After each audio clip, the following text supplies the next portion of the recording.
негізгісінен өтірікшілік азық мына өзіңіз көргендей алғашқы 3-4 жыл шынында мындай деңгейде социалдық объектілер, мындай деңгейде жолды, чоң инфраструктурный проекттер мындай ешқашан салынған емес.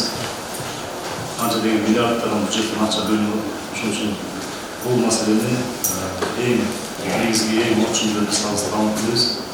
Ең жолық деңгейде бізге ошондай тапшырма беріліп, ошондай мақалада жүрсін кеңешмен жүрсін.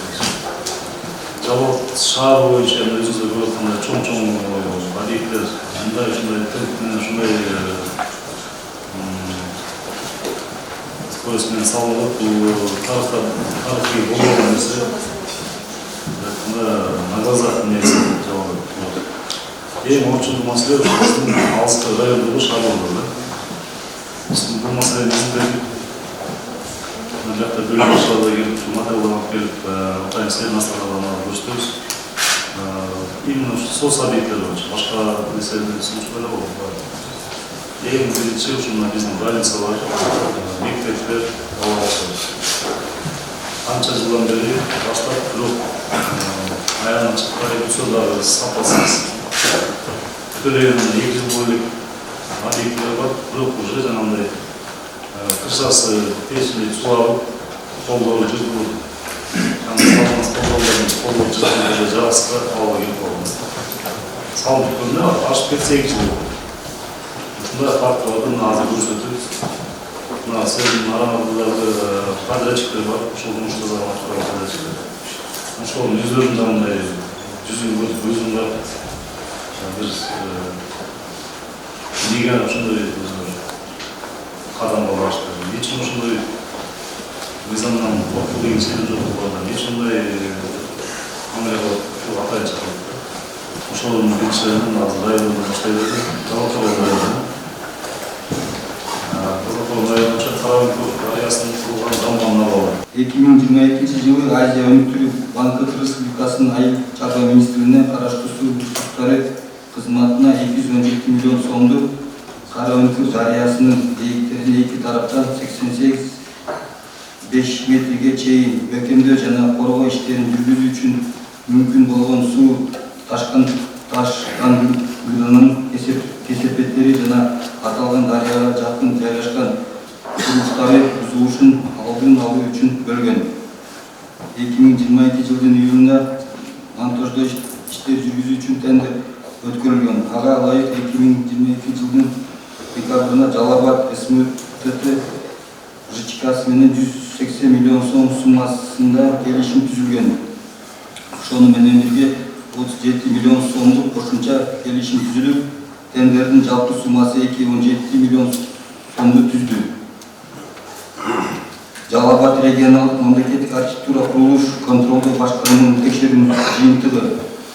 Курулуш ишинде бетон куюу иштеринин технологиясынын талаптарын сакталбагандыктан каналдын эки жак капталдарындагы откостогу бетондо көптөгөн жаракалар кеткендиги көрүнүп турат. Текшерүүнү жүргүзгөн учурда подрядчик тарабынан көптөгөн жерин штукатуркага жасап коюшкандыгы аныкталды. Бирок жарака кеткен жерлери дагы деле бар. Курулуш нормаларынын талаптарын СНИП негизинде бетондогу жарака 0,5 мм ашык болбошу талап кылынат. Андыктан сертификациянын борборун отчет негизинде аткарылган иштин коломдору жараксыз болуп эсептелет. Ошентип келтирилген зыяндын суммасы 7 миллион 281 495 сомду түздү. Фирманын директору Жураев Мурат Атабекович, технадзор Исаков Кубатбек. 217 миллионду өзүбүз 88 метр дамба. Дамбанын узундурасы канча? 85 метр турасычы.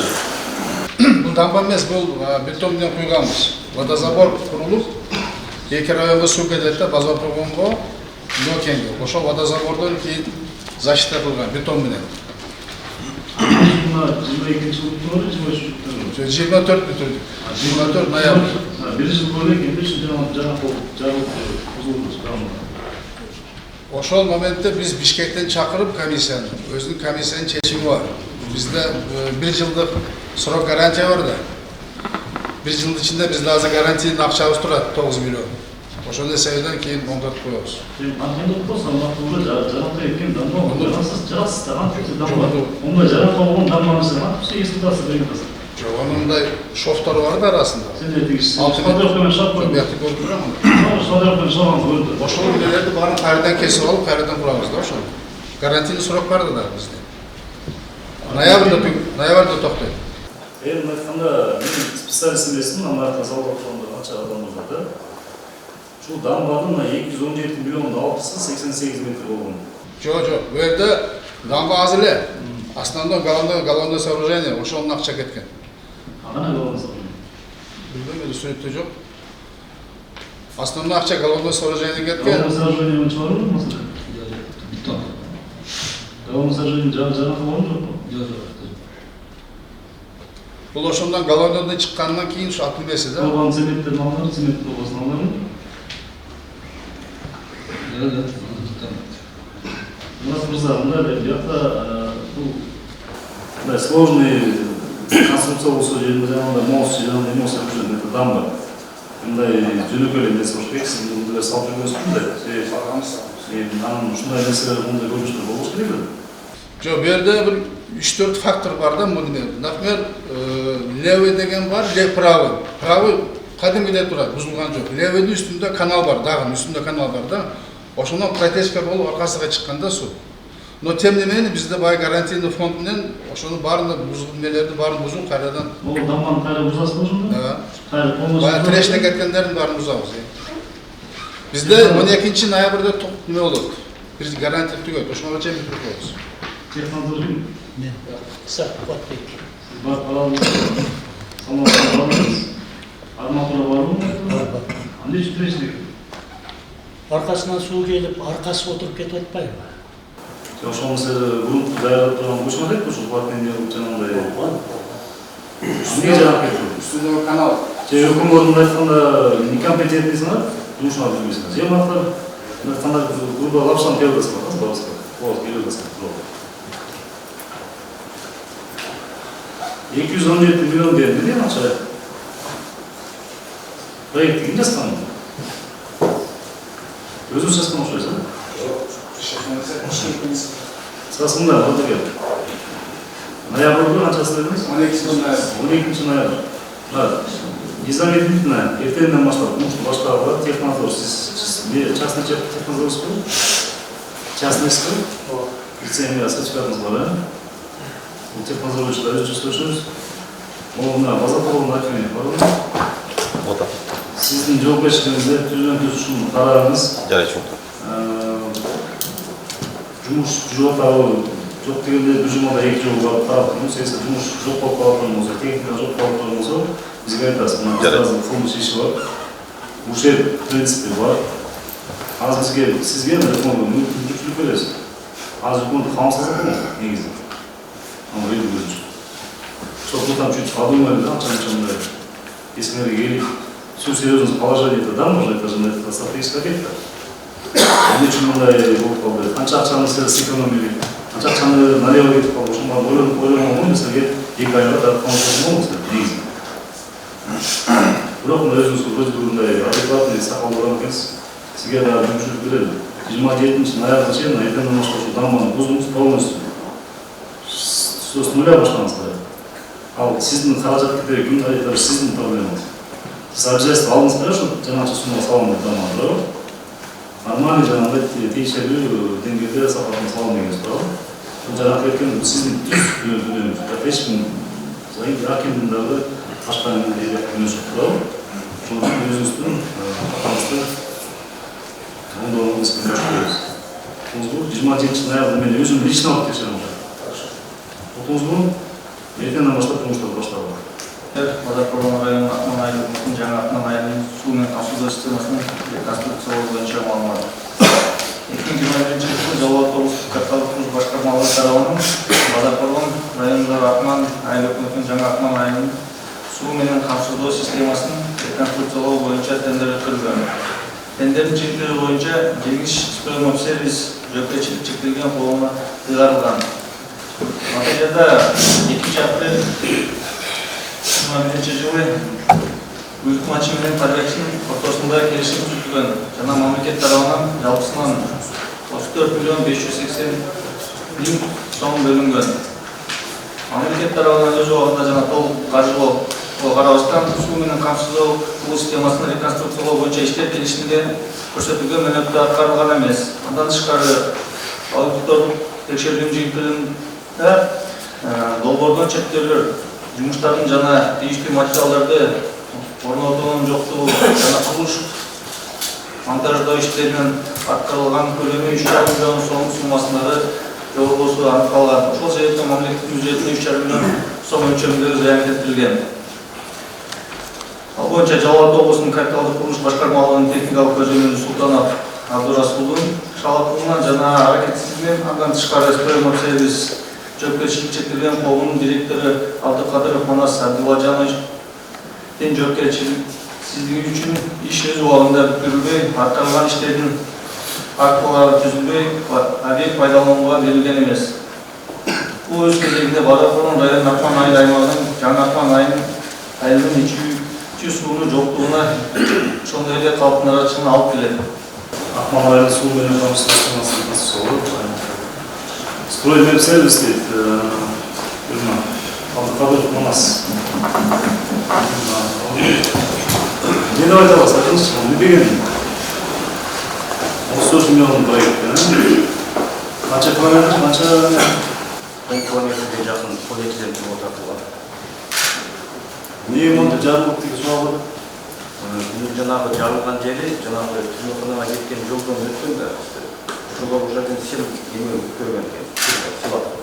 Ошоны қойып атып, мен тұрғаны көрместен олар жарылған. Кейін ошоны көм, маған айтпастан көм салды. Ким жарылған? Ким жарылған?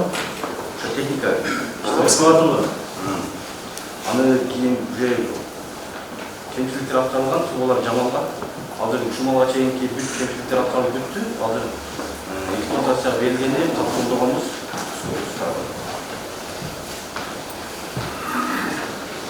Манас. Енді нарушение бар. Мысалы, тереңдігі, изоляциясы Жалал Абад районунун мамлекеттик архитектура курулуш контролу башкармалыгынын жол негизинде суу өткөрүүчү пластикалык трубалар менен суу соруу иштери жүргүзүлүүдө эски мотор коюлган. Eski motor. Андан тышкары суу өтүүчү пластик трубаларын жаткырууда курулуш нормалары сакталган эмес. Долбоор боюнча пластик трубалар 1,10 метрден чейинки тереңдикте орнотулса, Строймобсервис ЖЧК тарабынан 60 сантиметрден 80 сантиметрдик эле орнотулуп койгон. Ошол себептен трубалар бузулган. Хорошо. Проект боюнча канча метр дейсиң? 1 метр 10 сантиметр. Практически 60 сантиметр. Не дейсиң? проект боюнча 1 метр 10 сантиметр казылган, 60 сантиметр 80 сантиметр казылган жерлер. Кээ жерлер болуп калышы мүмкүн, бирок андай жерлер аныкталган эмес да.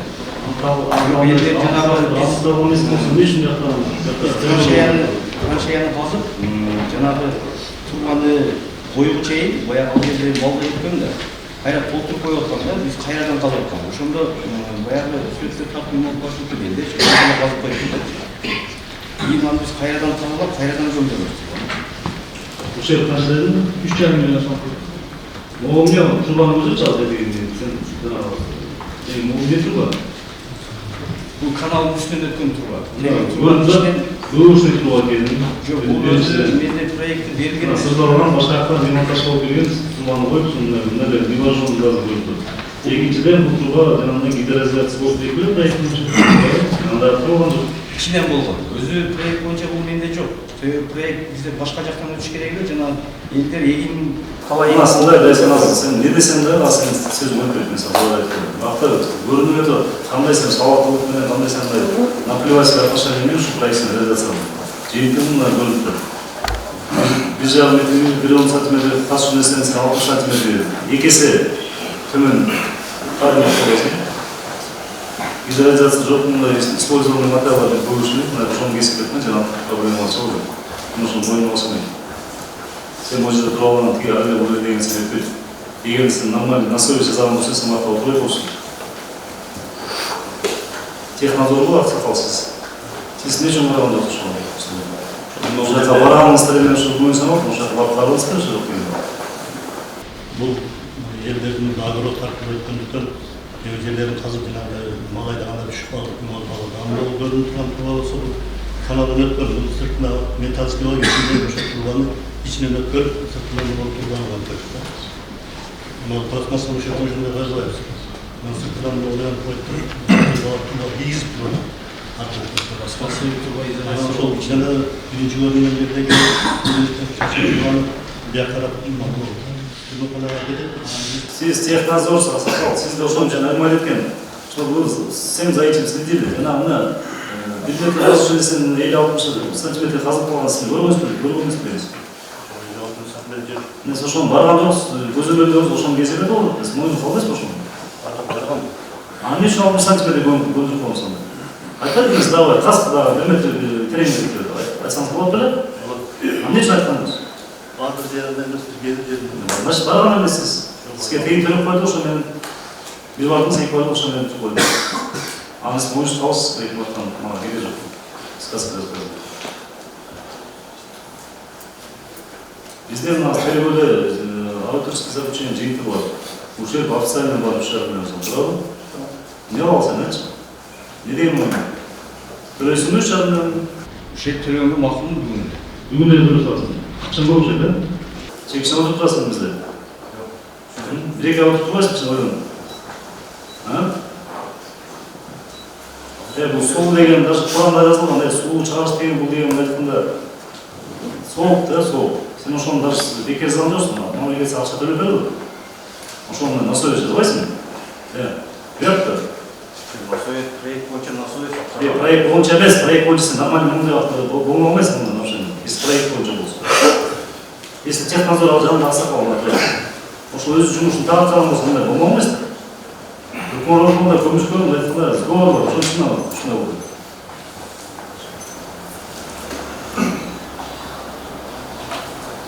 Үнүн мойнуна алып отуруп калганда да билбейсиң. Тергөөчү барбы? Ким тергөөчү? Двоих забирай, сейчас допроси, если жанында эме болсо, кама. Если уже төлөп турган болсо, сейчас посмотрим.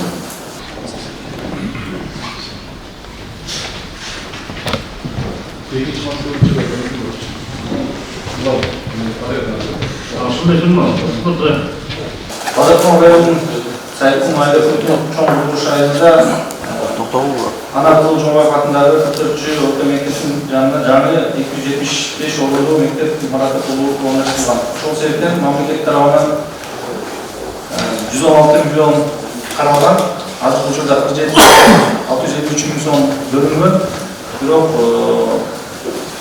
Falcon Development Group of Central Asia ЖЧК тарабынан 45 миллион сомго иш аткарылган.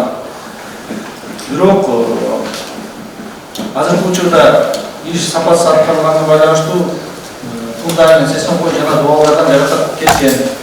Ошол себептен азыркы учурда эл тарабынан наразычылык болуп, биздин тарапка кайрылышылды. Иш бүтүлүк 2024 жылдын декабрь айында үч керек болчу. 24 жылы,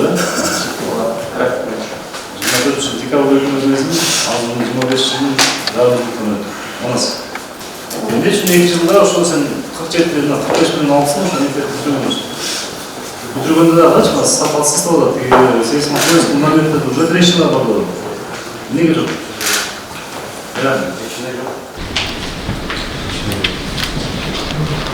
Азыркы күндө бул келишим боюнча 116 миллион түзүлгөн. Бүгүнкү күндө алынган акчанын толугу менен өздөштүрүлгөн, жумуш жүрүп жатат. Азыр финансылык жандандыруу үчүн иш кайрадан улантылат. Себеби келишимде фамилия финансирование түзүлгөн. Грант боюнча 24 жыл тапшыруу деген эмес жок, фамилия финансирование. КС Калай Мамлекович, отпускин. Комментарий беріңіз, неге мынау бар? Жараққа қатар есептелінеді, баяғы осадочный деп қойды, ал деді аңдар қорқынышты емес болды. Альдистерге заключение берген. Трещина есть, но он не опасен был, да? Да, Атайын альдистер шақырғанбыз, елінде көріп, не де шығады. А нечен объект керек, да? объекттин 22-жылы башталган, ортодо баягы каражаттары толук кандуу болгон эмес. Азыркы күндө ичинде отделка иштери жүрүп атат. Азыркы күндө да финансирование толук кандуу болот элек. Качан болот? Муну айта албайм, мен каражаттын бөлүнүшүнө жараша келишимде деле ошо по мере финансирование деп каражат толук кандуу чечилет. Ошо 45 миллионго жумуш аткарылдыбы? Я 45 миллионго жумуш аткарылдыбы? ооба. Кичинекей. Ооба. Бұл жерде да финансирование маселеси бар екен. И Манас да сага эскертме да уже. Ол мектепте финансированиесин стараз жок деп айтабыз, чечебиз. Финансированиесин алып берүүгө аракет кылабыз. Ошону аягына чыккан сапаттуу чөбүз. Жанагындай труба болбосун. Могу жерде жаран кабинде УКС айтылып, гидротречный. Андай да болуш керек. Биз канча объект салып атабыз, жабап берген бирөөтөн өзүбүз катышып, специалист болуп. Биз салган стройка почему-то андай гидротречный жок. Неге?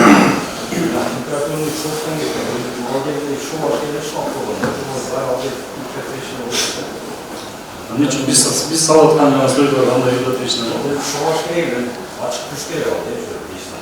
Мен қолдан шоқ тоғам, шоқ жайдың дейсің.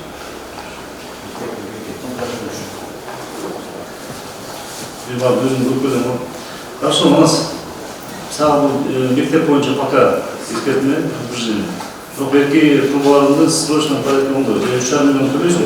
Жоксо жанагыларды кайра алмаштырасың. Ошондой эле. Мен өзүм барып иште текшерем. Канча убакыт керек сага трубаны? Жолда бүгін бұл бүткін. Ошо. Мен хат бердім, хавалы бар. Жана сөйлөттөн кайрадан чыкты. Сөйлөтіп жоқ, баяғы туба жарылған жері. Сол ал. Сен жана 60 сантиметр көмүлгөндөн кайра 1 метр тасып чыктың. Ал жердің бейін көрсөсін, елдер көрсөсін, өзін басып беремін. Баяғы айттым, толпаған жерін сөйтіп тапалашқан. Кейін ал жерін тазалап қайра көрмеген. Елдер көрсөтсін, мен ұшақтың қайра басып беремін.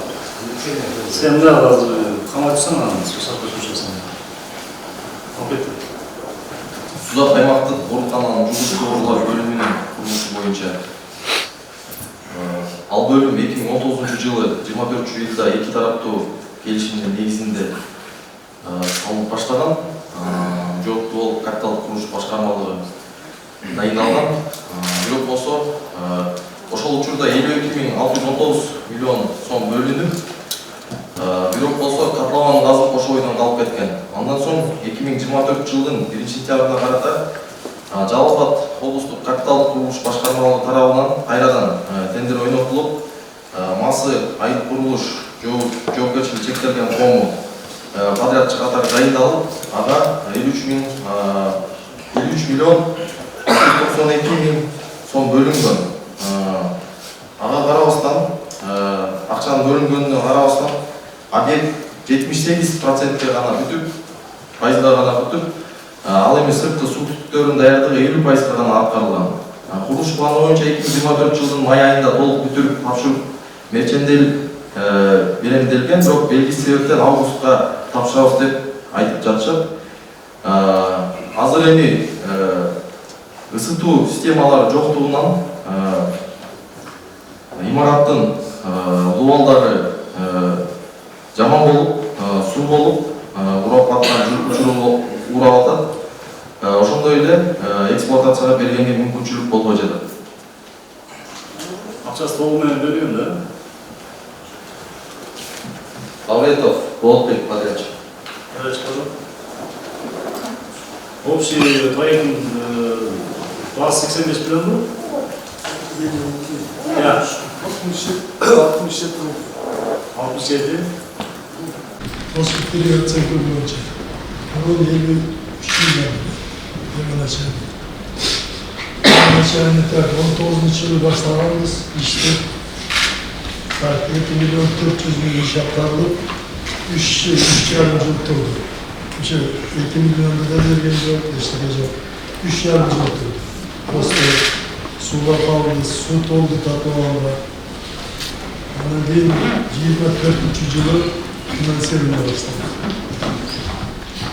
жылы кайра трамбовка кылдык жерди сууну соргуздук. Сууну соргузуп анан бетонду кышында январь айында бетонду куйдук. Январь айында бетонду куйдук. Шундан түшкөндөн кийин анан кладка башталды, коробка башталды. Буюрса азыркы күнгө 98% бетонбуз. Буюрса 10 күн ичинде тапшырабыз. Бұл таке. 19 жыл басталды тоғызасыңар. Бірнеше уақыт нәрсені тоқталған екен. 3,5 жыл тоқтады. 24 жылы басталды ғой, нәрсені. Енді да, бұл жақта мәселелер жоқ. Бұл деге. Бұл инфекционный больница, бұл оорукхана, одан жоғылту байып. Толық бөліні ұшылды, толық бөліні. Так, если где-то 800 000 бардары, андан тышкары 4 миллиондан ашыгыраак доп работа. Ал эми азыр аны аткарып атабыз, почти аткарып бүттүк. Доп работалат. Эми азыр проектный институтка барып утверждение болуп келгенде неме республикага барат, республикадан карашат, көрсө, ну так ал пулду уже освоение кылып койду. Статутасы шықпал дейсің? Отопительный система жоқ болған үшін қыштысын сырость болып, стеналардың шықпа трубкалары езіліп баштаған. Азыр плиткалар заводы, Айра сырна уже, айра блоклар плиткалар шықпа трубкалары. Масақал, бұл іште аяны чейін шығармыз. Ақылы жазамыз, бүтіріміз. Бұны айтқанда сізіне бөлім түресті, екізім түресті, бөлім түршіміз керек.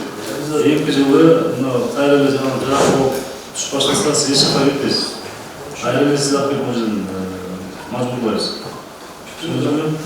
Аяны чейін шығармыз, бүткөнден кейін бөлімді қарай. Насовет бүтіріміз қаша, түресті. Насовет бұл. Отымыз қаша. Сұрақтарынан қаралма айында жаңашқан Платбек Қаралма айындағы Платбеков атындағы мектеп, Қаралма айында жайғашқан номер 41 Платбеков атындағы жалпы білім беруші орта мектебі 2013 жылы башталған. Кейін құрылыс іштері тоқтап, қайрадан 2019 жана 2023 жылдары республикалық бюджет есебінен жалпы 82 миллион сом ақша қаражат бөлініп, құрылыс іштері жандандырған. Сапат Нур жоопкерчилиги чектелген коому тарабынан мектептин имараты курулушу 2023 жылдын сентябрь айында толук кандуу бүткөрүлүп пайдаланууга берилген. Бирок пайдаланууга берилгени менен курулуш иштери сапатсыз болуп, кайрадан отопительный система тура эмес иштеп, ошондой эле чатырдан суу кирип, имараттын дубалдары эзилип баштаган. Ошондуктан мектептин жаңы имараттын чатырына суу өтүп, айрым класстык бөлмөлөр потолоктордон ындашып, дубалдарынан жаракалар пайда болгон. Ошондуктан кээ бир кабинеттерде сабак өтүү мүмкүн эмес болуп калган. Эксплуатация бергенде открыть бирөөсү болгон да? Ооба.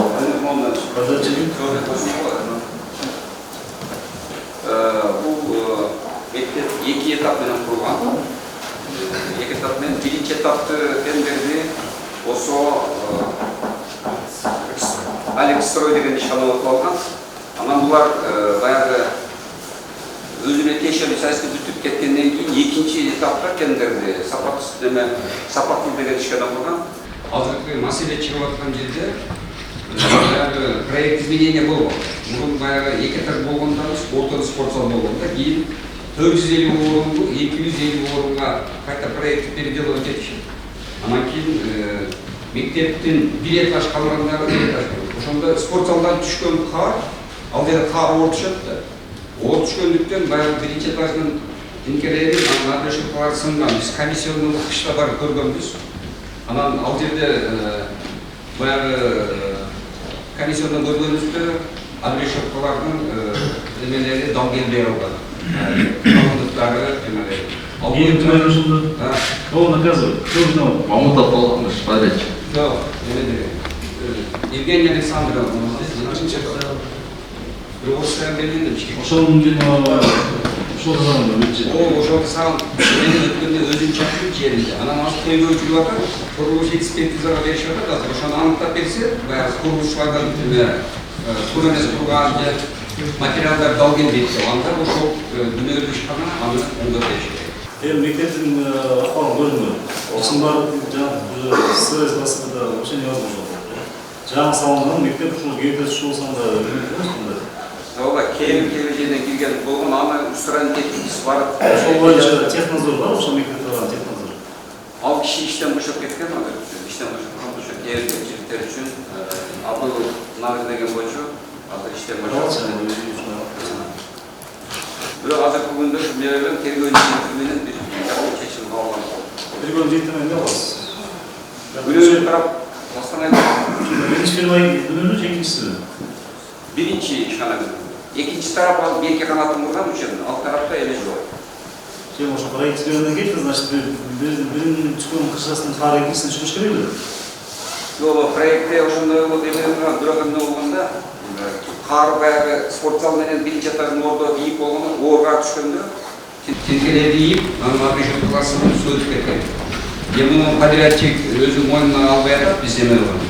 Азыр тергөөгө кошумча экспертиза берип атат, аныктаса күнөөлүү тарап аны башкалар кетет. Эми экспертиза деген бул жылап жатыр. Бул эжегенде олар калтырып кесип түшкөнү деген бар. Бул эжеси жок. Ответственность сейчас мы не найдем. Не вас, не вас. Эми азыр Бул жерде акча бөлүнүп 88 миллион бар. Азыр долбоордун автору берген ушул жерде тиги биринчи подрядчикте келген, экинчи подрядчик ушул жерде тергөөчү менен бирге отуруп бир сүйлөшүп, бир жыйынтыкка келсек, анан бир чечим алып алса болот.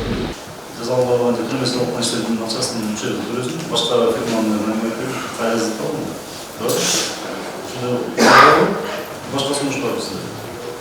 Мен эми азыр тиги аялга биз айтканбыз, немелерин дал келбейт экен, набрешоткалардын размери дал келбейт, профнастилдин талшылар санчамча дал келбейт, стратерлер дал келбейт десек, ал аял кийин албай атат. Эгерде бул аял биз биринчи баягы кышында чакырып бирге комиссияда барганбыз, бирок моюнун албай атат. Азыр дагы келип тергөө менен бирге барып, жеринде көрүп автор проект менен бирге моюнуна күнөөсүн койсок, анда өзү эме болот дейм. Анда экинчи фирма бүтүрсүн, алган чакча алды. Экинчи фирманыкы ал жерде ал объем алып караган эмес, биринчи фирманыкы. Экөөнүн объем бөлөк да, эки. Анан отдел карасак тиги экинчи фирма, үстүн жапканы жанагы сөйдөн жана технадзор болду го жерде. Технадзор болду, ошону проектсин ошо надзор болгон эмес, тергөөнүн жүзү прокатта иш бар экен, суда иш бар экен, ошону бизге көрсөтүп бир жерге топ отуруп тергейди, күнүсү бар болсо эми жеке күнүгө катабыз. Айрыкмык бар ошол жерде. Сиз бар белесиз ошону салып? 21 жылы келдим, мектептин ачылышында 23 жылы май айында. Салынганда бар белесиз? Жок. Күтүү күнүнө келдим. Бул жерден башка 1 мүнөт убакыт берсеңиз маалымат берип коеюн деп. Биринчи этап жасалып, анан экинчи этап жасалып, азыр бүгүнкү күндө тилкесин алмаштырып, темирлерди оңдоп коюшту да. Бул жерге проект чыйылып атканда, каралмайдын тол аймак экени эске алынбай проект чыйылып алынган. Ал жерде кар түшкөндө бизге 1 метр, 2 метрге жакын карлар түшөт. Биринчи этажда турган кар да өзү түшүп агып кетпей, жерге түшпөйт. Ошол жерде турат. Темирдин үстүндө спорт залдан 2 метрден келтирип, экинчи кар түшөт. Жазга чейин 200 тонна, 300 тоннага чейин кар үйүлүп атат. Ал жерге кандай темир койсо деле 1 жыл, 2 жылдан кийин кайра бул көйгөй кайталанат. Бул эгер проблеманы толук кандуу чече турган болсо, кайра башынан жасап чыгыш керек. Анан кийин жасап алса, бул кар спорт залдан түшкөн кар биринчи этажда картып ишип турат. Крышасын кайра кетти. Крышасын проектисин өзгөртүш керек. Болбосо крышасына, болбосо ал жерден кар түшүп, суу кире берет. Ким зайдын? Эми заказ болгон, тийиштүү органдар бар. Сапатына жок берип турган, проектисине жок берип турган. Проект кимсинде? Проект ОШ и предстроение. Siz bir tasbih. Emre için o karanlığın monçaki kalın yarım bir projeksiniz.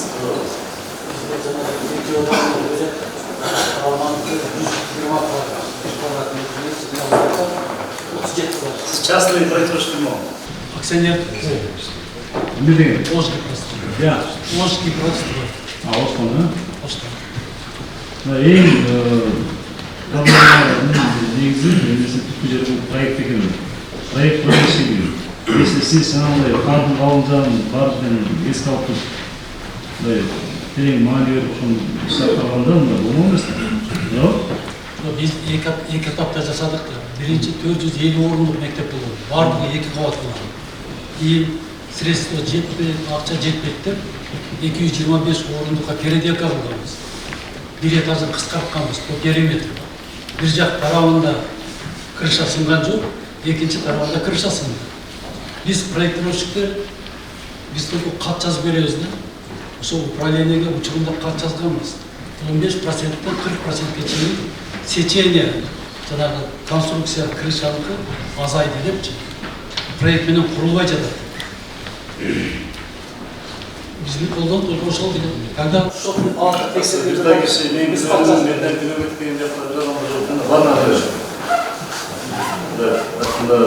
Соответственно, өзінің жұмысынан білесіне дұрып жиынтық қияқты дұрып қайсқан деп отқан. Бұдан эти екі бір айдан 9 күнге бастап детей где будем учить? Аллада қалды. Аварийный состояние қалды. Долбор бойынша құрылбай қалды. Сеченелер 40%-ке чейін. Бір көргенде ошоны учитывать еткен болса, спортзалдан түскен қағардан башқа қатып жүріп, осындай снега жежаты қойып кішкентай емес келді. Каким образом? Аны специалистерді барып қарап шықты, эксперті заключение берді, 2 проекттен заключение бар. 10 қорытынды бар. Тергөө жүргізілді, бойынша. Вы подрядчик, да? Да, я подсказывал. Меня зовут Евгения Александровна, победитель сначала. 6 лет назад сдала эту крышу. И кто виноват, что сейчас вот такая ситуация? Вот я считаю, что здесь ошибка в проекте. Вот. Ошибка в проекте, потому что даже все жители Карамы, они строят дома свои с большим уклоном, а наша кровля практически плоская. Мало того, у нас же теперь двухэтажная крыша получилась. С верхнего этажа собирается снег, он насыпается на второй этаж, на мою крышу, которую я сделала. Я только вот по первому этажу сделала. Мало того, что у меня с неба осадки на моей кровле, и плюс еще вот эти дополнительные осадки. А крыша не предусмотрена, уклон крыши, просто не предусмотрен. Даже если мы 10 раз перекроем металл, 10 раз перекроем конструкции, эта проблема все равно останется. Пока мы не изменим конструкцию кровли. Каким образом? Ну, я не знаю, это проектировщик должен разработать. Они же разработали неправильно крышу. У них очень маленький уклон. Вот верхняя крыша имеет 25% уклон. Еще одна крыша, тоже верхняя, второго этажа, имеет 18% уклон. А наша внизу, которая несет основную нагрузку, куда весь снег со всех сторон ссыпается, она всего 14% уклон. Представьте, она практически плоская. И когда вода вот по стенам же идет, эта вода, если бы был хороший уклон, она бы уходила и не текла по стенам. А в данном случае она тает и вот так стекает прямо по стенам и проникает между колоннами и вовнутрь здания. Это только нужно менять форму крыши. Ну, до этого еще доберемся. Мы сперва должны определить, кто виноват, кого наказывать, кто будет возмещать ущерб. Или подрядчик, или проектировщик, или заказчик. Я считаю, что здесь недоработка проектной организации и заказчика. Мы сейчас возбудим уголовное дело по этому факту. Да. Всех будем допрашивать, начиная от заказчика, подрядчика и проектировщика. Следственным путем мы установим, кто виноват, и будет отвечать. Ну, мы готовы. Все видите. Азына үйренген оқу басталып, қаржы чейін не боласыз? Не деген сынушыңыз бар? Қайрақтан ақша іздейсіз оны? Күн өрісі оңғы береді деген ойда тұрауыздар. Соның конструкциясын қайда жасау керек? Жасамайынша алып қайраны қайталанады. Бұл ендігі жылы қайрушын көйгенінен дабы тұрауыз. Bunu kışkı seyirmiş kırıyoruz da. Хорошо, ondan geçiriz. Uzak kopçana çıkarılmış kuz altında mektebenin kuruluş materiallarının nizamsız satılıp geçiyor. Bayağı şu geçiyor. Көкжаңғақ шарында eski Фрунзе атындағы мектеп болған. Аны бұзып қайта салу шешімі қабыл алған. ошондой эле 2025 жылдын 29 апрелинде курулуш департаменти баш болуп заказчик катары Осло мастерстрой сервис подрядчиги тендерди утуп, анын директору Исраилов Сабир Абдибаитович. Ошондой эле 2025 жылдын 23 майында Көк Жаңгак шаарынын кеңеши токтом чыгарып, эски мектепти бузуп, анын ордуна жаңы мектеп салуу боюнча. Ал эми эски мектепти бузуу ишин толук Көк Жаңгак шаарынын мэри Замирбек Улусуракка милдеттендирилет. Токтомго ылайык. Ыкчам иш-чаралардын жүрүшүндө эски мектеп мэриянын балансында туруп, бирок подрядчик тараптан эски строй материалдарды сатуу фактылары аныкталган. Анын ичинен 10 чакты адам сатып алып, алар тастыктап беришкен. Ошондой эле чектери алынган. Алардын ичинен мастерстрой сервис фирмасынын снабженец деп коет, Карим Улан жооптуу болуп, ошол строй материалдарды саткан. 400 000 сом чейинки строй материалдарды сатып, аны болсо андан ары өзүнүн жетекчиси Сабирбек Абдибаитовичке которгон. Эмак аркылуу ошондой эле Көк Жаңгак шаарынын мэринин счетуна эмак аркылуу которгон. Андан тышкары Азизбек Дүйшеев дагы бригадир катары ошол строй материалдарды сатууда катышкан. Бул строй материалдарды жанагы кең балдарга тарап берилген. Сөзсүз эле сатына жыгардыгы миллион сом тарап отурду. Молодцы, красавчик. Өзүнүн мэрия долясын берип койгон. Карим Улан снабженец строй материалдарды сатып, анан эмак аркылуу которгон. Мэрге ошондой өзүнүн жетекчисине Сабирбек Абдибаитович. Канча алдым мэр? Менден подрядчиге телефон өчүп болгонго байланыштуу менден 10 000 сом акча сураган ата-энесине. Мен буга наличка берген, буга эмак которуп бердим.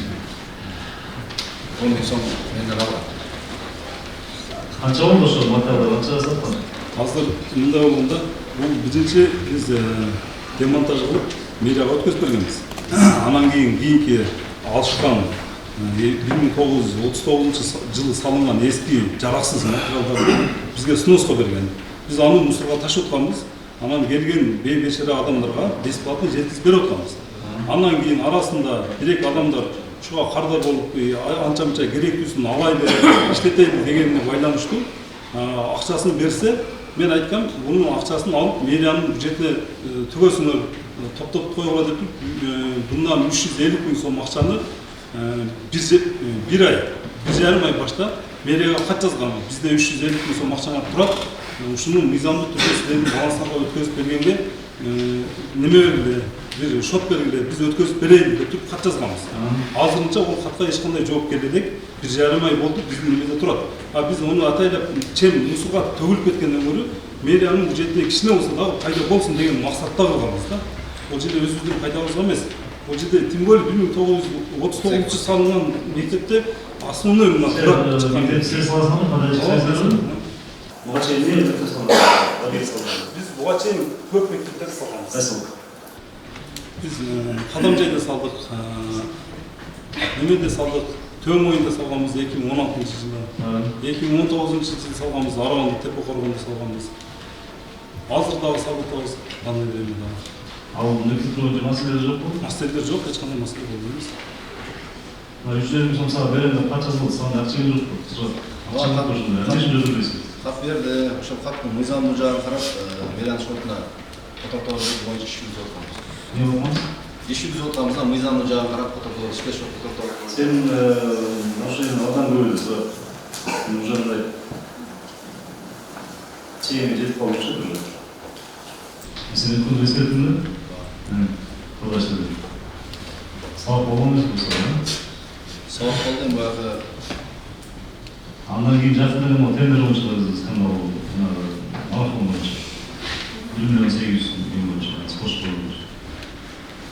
протокол боюнча мен толук кандуу мага айтпастан өткөрүшкөн да булар. Мен ал жерде катыштым да жок. Кичинекей коммуналдык жана ушунча проблема бар да. 5-6 адам уюштуруп ушундай нерселер болуп атат негизинен. Ошол убагында дөлөткө ошол мондай эмелерге жол берилби? Эч ким ошондон сен каршы каласың, болду сен ушу сенин версияң ишенем. Эч ошого каршы бересиң. Акчаң көп ошондой. Жок, акчам көп эмес.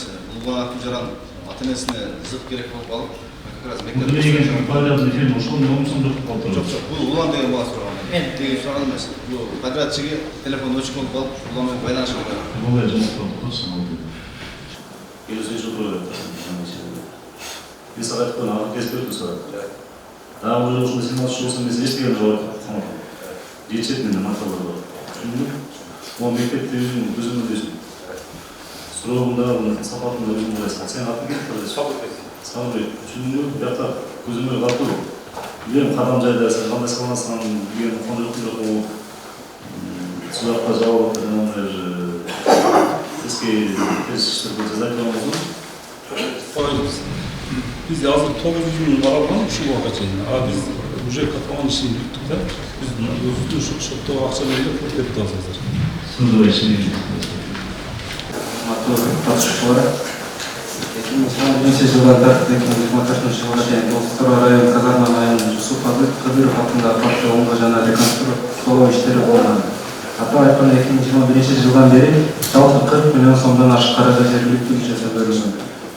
Бул бөлүнгөн сумма 3 тендер аркылуу өрүштүрүлгөн. Барлык тендерлерди коррупциялык мамилелер аркылуу бир гана компания Tagay Kuruluş ишкас жеңип алган.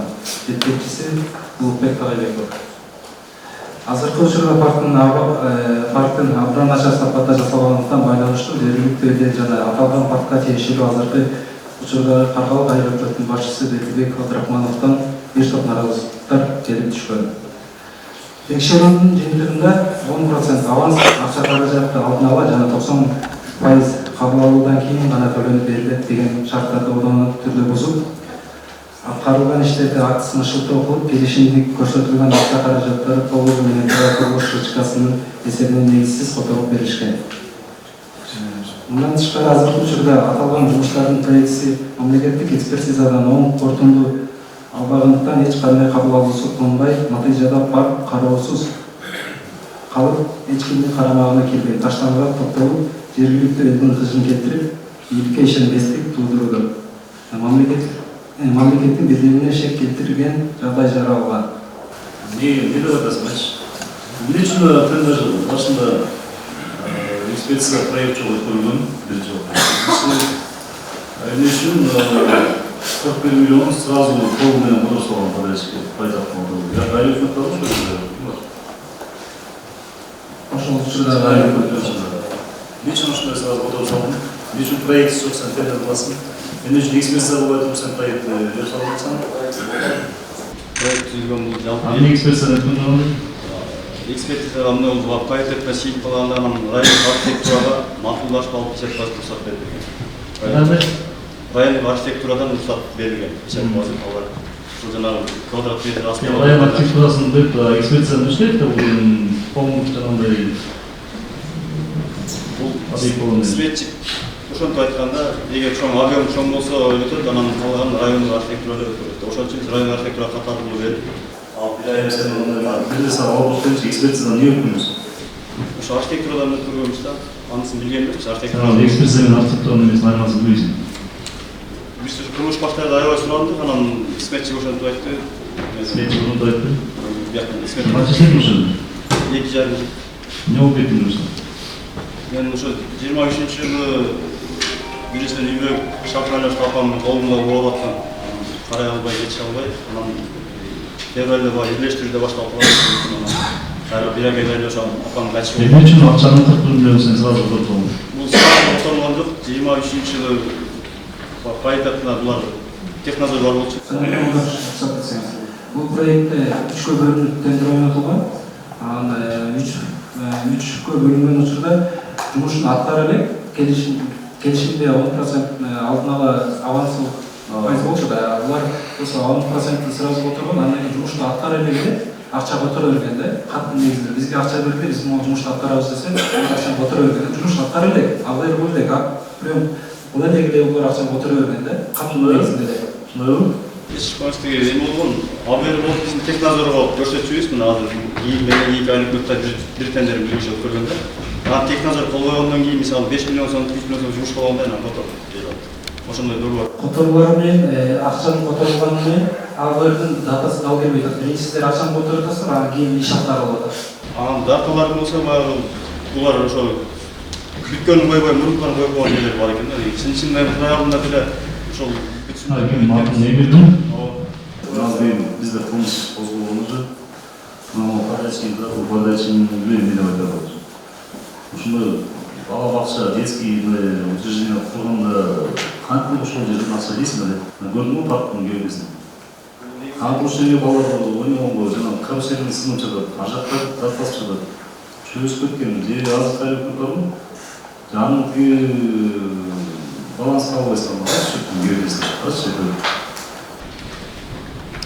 Кечикбастар бул 23 жылы, 24 жыл бүтүп ачылыш болуп, даже ачылыштарында турат, жакшы эме болгон, анан ошо бизден кийинки дагы тендер өткөрүп бул иште разделкасын салдырышкан да.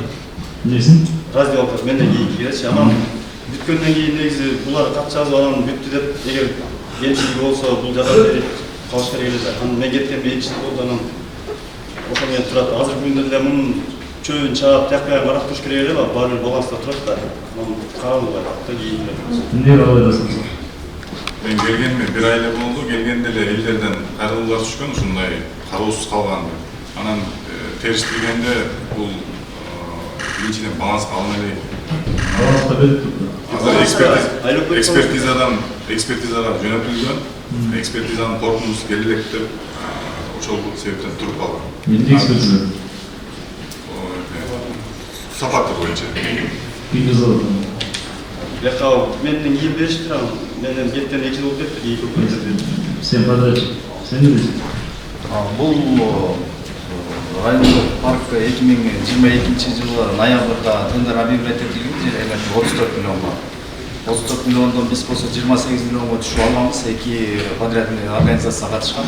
Жалпысы 40 миллион алдыңбы? Ошол паркта общий. БМТ 2024-кө чейин ошондой болот. 3 этапта 40 миллионго нормальный парк салып койсо болбойбу? Бул жактын өзүнүн территориясы 5 гектарга жайгашкан. 6100 квадрат брусчатка, 5500 квадрат асфальт басканбыз, беговой дорожка. Анан кийин 1000 киши отура турган навес салганбыз азыркы. Көрүүчү. Анан 2 разделка.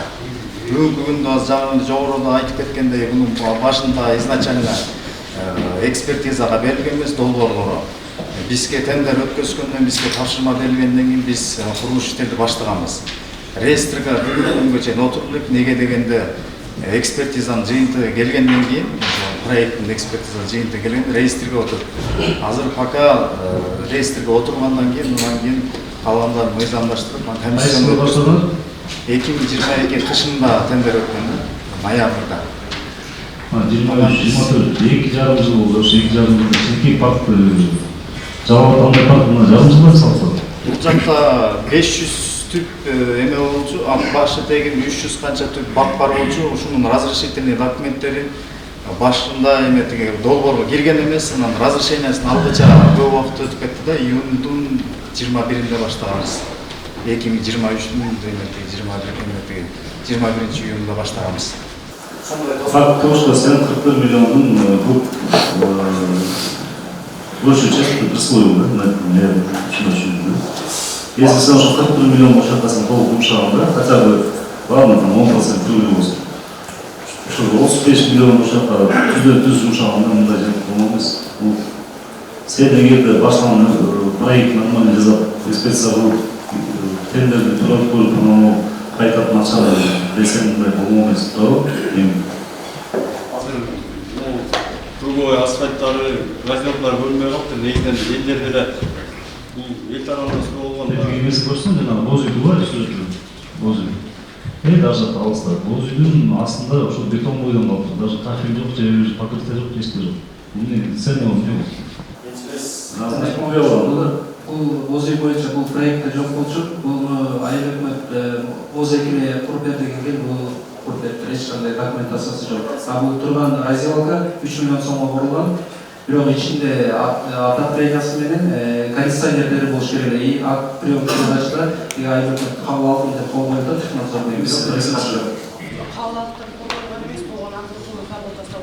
Аксыз кол койдуңуз беле? Кабыл алып элек. Жок, сиз акылдын кабыл Анда şu жазалбаган жумуштарга жазалуу деп стол коюп. Койдук, просто ал жерде кароочу жок болгон байланыштуу уктап кетпесин деген менен көп болгон азыр алып келип турду. Баралар. Мында сырткарыдагы 1 миллион, 2 миллионго чукул дагы дополнительный жумуштарын жасап бергенбиз. Жанакы деме долбоор чийки болгондуктан проводсолоттор бүт партиян каралбай калганда ошондой да. Сер досаңыз вообще мына святые люди. Кого наказывают? Да, Джангир играл на рекорд наказывают.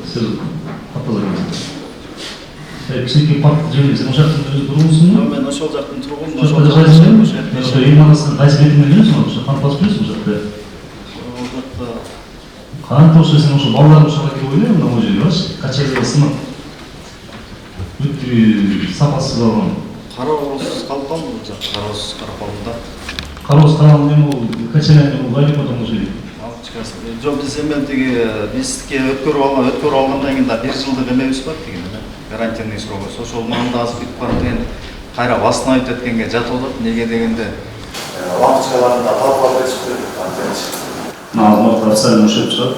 Канча завышение болгон сумманы эсептейбиз. Бизде ишкилде. Тергөөдө. Мисалы инспекциянын алыштерде канча жумуш реально кылганыбыз тастыктай берет. Канча завышение ошол сумманы сен төлөйсүң. Ага чейин бизде сезон турасың. Түшүндүңбү? Собирайте. Район власть район власть. Не знаю, чем нужно присутствовать. Пожалуйста.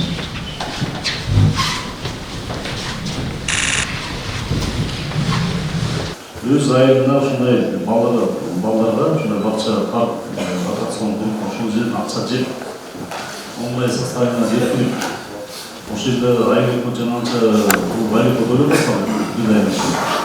Бир 10% шапкасын алган да валюта.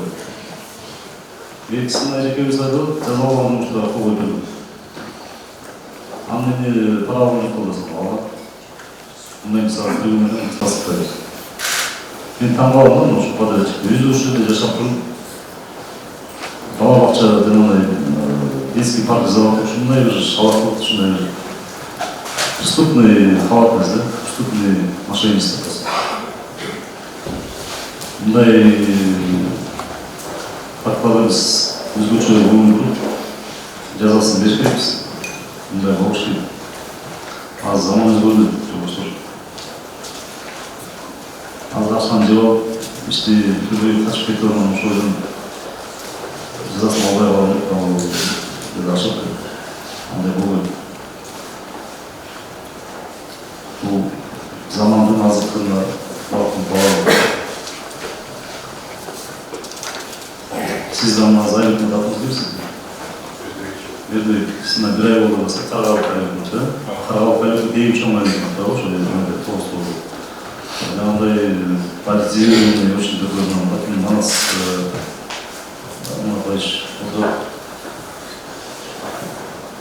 наведите порядок, да? Хотя, например, что устроила проблема, да? Сергей, парк почему столько проблем, да?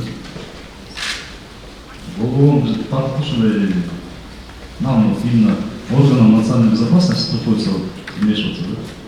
На местном уровне такой слово тоже у нас есть?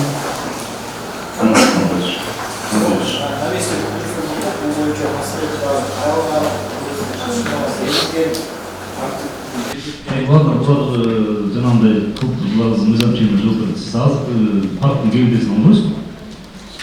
Шөптің уже бесе күн бойына алғыз. Ошо ең ошо парктың газана кәсіпке алып ошоның барын немесін палет қойып, аттарды бетіне келтіріп кеткен аттракцион оңдап шынында істегіледі. Жедует, сен жаңа келдің бе, қаяқтан келдің сен? Қайсы? Қайсы айлы? Султан Ибраимов. Мен ақшамыз болса тажрибем бар екен. Сендер пештейді бердің бе? Парктан қойсың. Бермей кішкене жерді көріп тұрасыздар. Көргенде қанша бар? Ведь если мы дальше учить те улицы, не знаю. Ладно, мы будем говорить про него, Айып Матури, arkadaşların yüzü var, yumuşun iskazlar. Sen geldin mi? Bayağı da neydi? Nasıl? Bırak kızımın kalsın. Ya. Hatta oydu. Ben böyle. Dışarıdan gelip seni topluyordu. Ya. Ya böyle. Şeysin mi? Смотрим меня.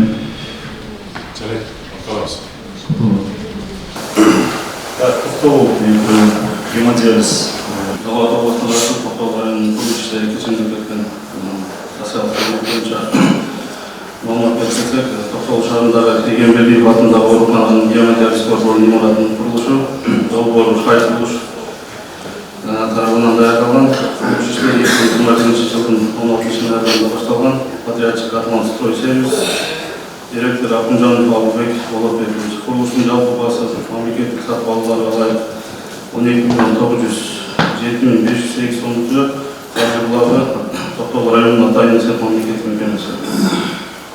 Мүмкінді құрылыстардың 70% атқарылып, дайын сәт мемлекеттік мекемесі қошал кезде жетекшісі Тайшабаев тарапынан 12 миллион 981.500 сом қаражат қотарылып, бюро атқарылған жұмыстардың ақысына лайық 12 миллион 19.685 сом жұмыс атқарылғаны анықталған.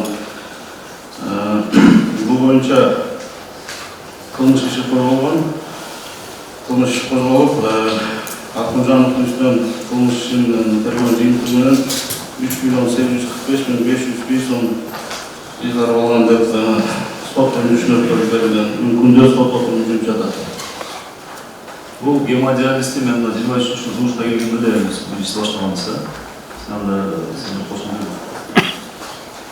Ошол гемодиализді подрядчик ошол кезде біз 10 күн қамап шықтым білеміз. Қамап тұрып, 2 айда бүдіресінде мартаның расписка жауап шыққан болшы, сүйгенмеден. Қана шоғы жек келді. Бар ғой, гемодиализ. Келемдер сала. Келмей ғой? Көрінді? Енді 2 айдың ішінде бүдіремде тағам шайын алып кеткенде. Ошол ойдым бар. Лично білемін. Кешінде барды, кеше барып, қалған ұшы 2,5 миллион операцион тоқта берді, Алтай есеп мекемесіне. Бүгін келемдеп, 2,5 миллион санын мүшет болғашында, атқарылған жұмыстардың есебін берді. Ол кейін атқарылған жұмыстың, аның азықты енгелі шығу керекпіз. Қаншақ жеретін үшін. Алыр бұл объект негізінен проекция жоғыры башталған. Бұл негізі башталған 12 миллион деп жазылды проекті. Бұл 12 миллион ұшы проекті бүштіреді. Бүштіреді гемодиализ корпусының бұл бойынша Мұсат Берсес районының әкімі жоқ деп қойды осы малда. Бар ғой әкім?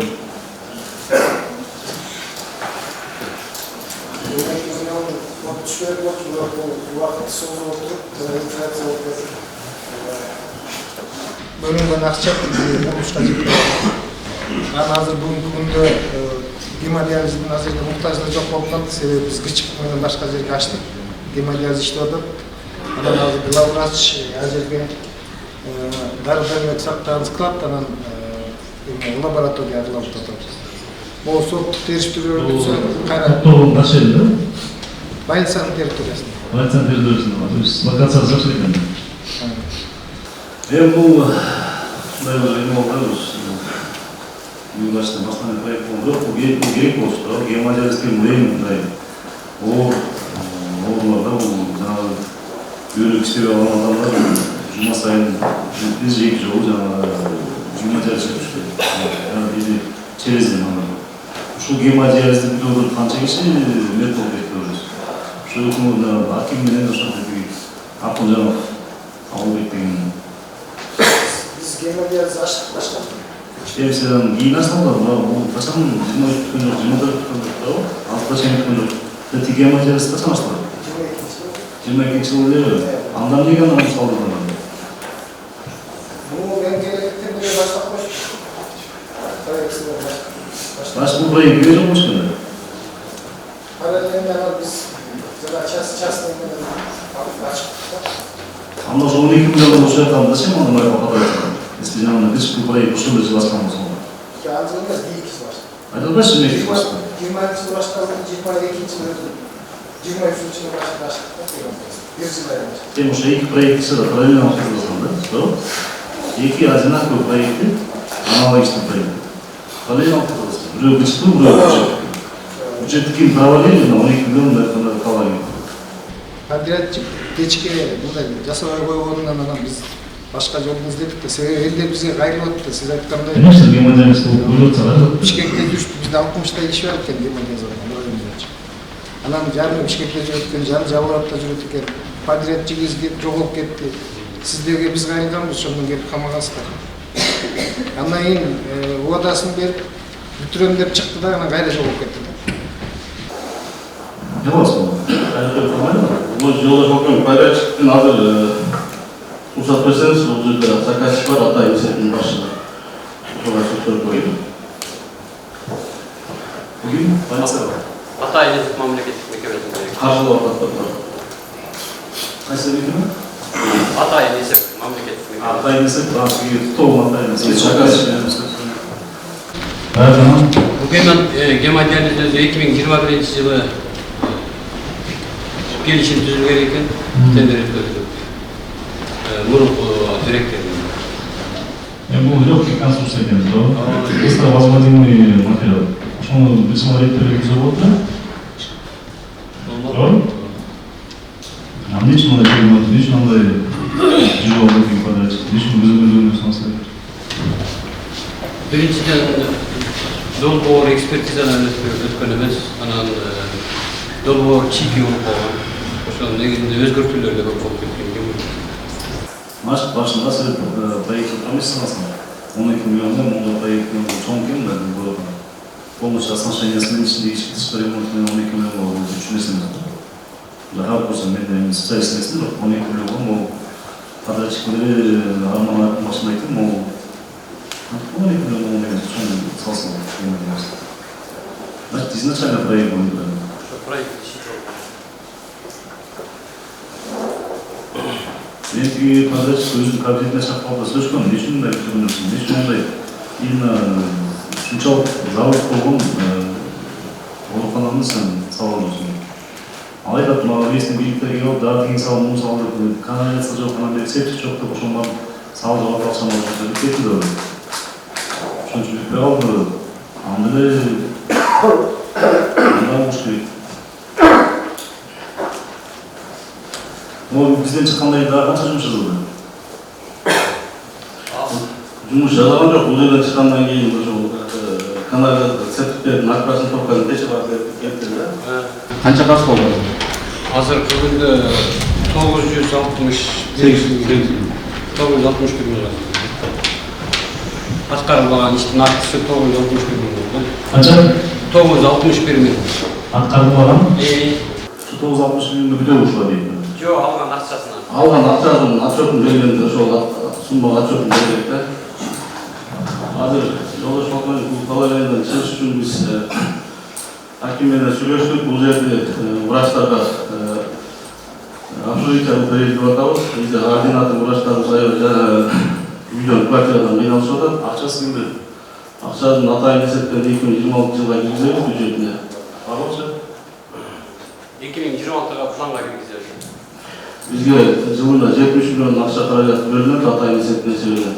Ошо планга киргизип, ушул курулушу бүткөн объекттер биринчи баардыгын бүтүрүп алып, анан кийин башка жумуш баштайбыз. Гемодиализ азыр турунда иштеп атабыз, эми болуп жокпу? Необходимо шыкпу да салганда. Канча аппарат бар? 10 аппарат бар. Анан бир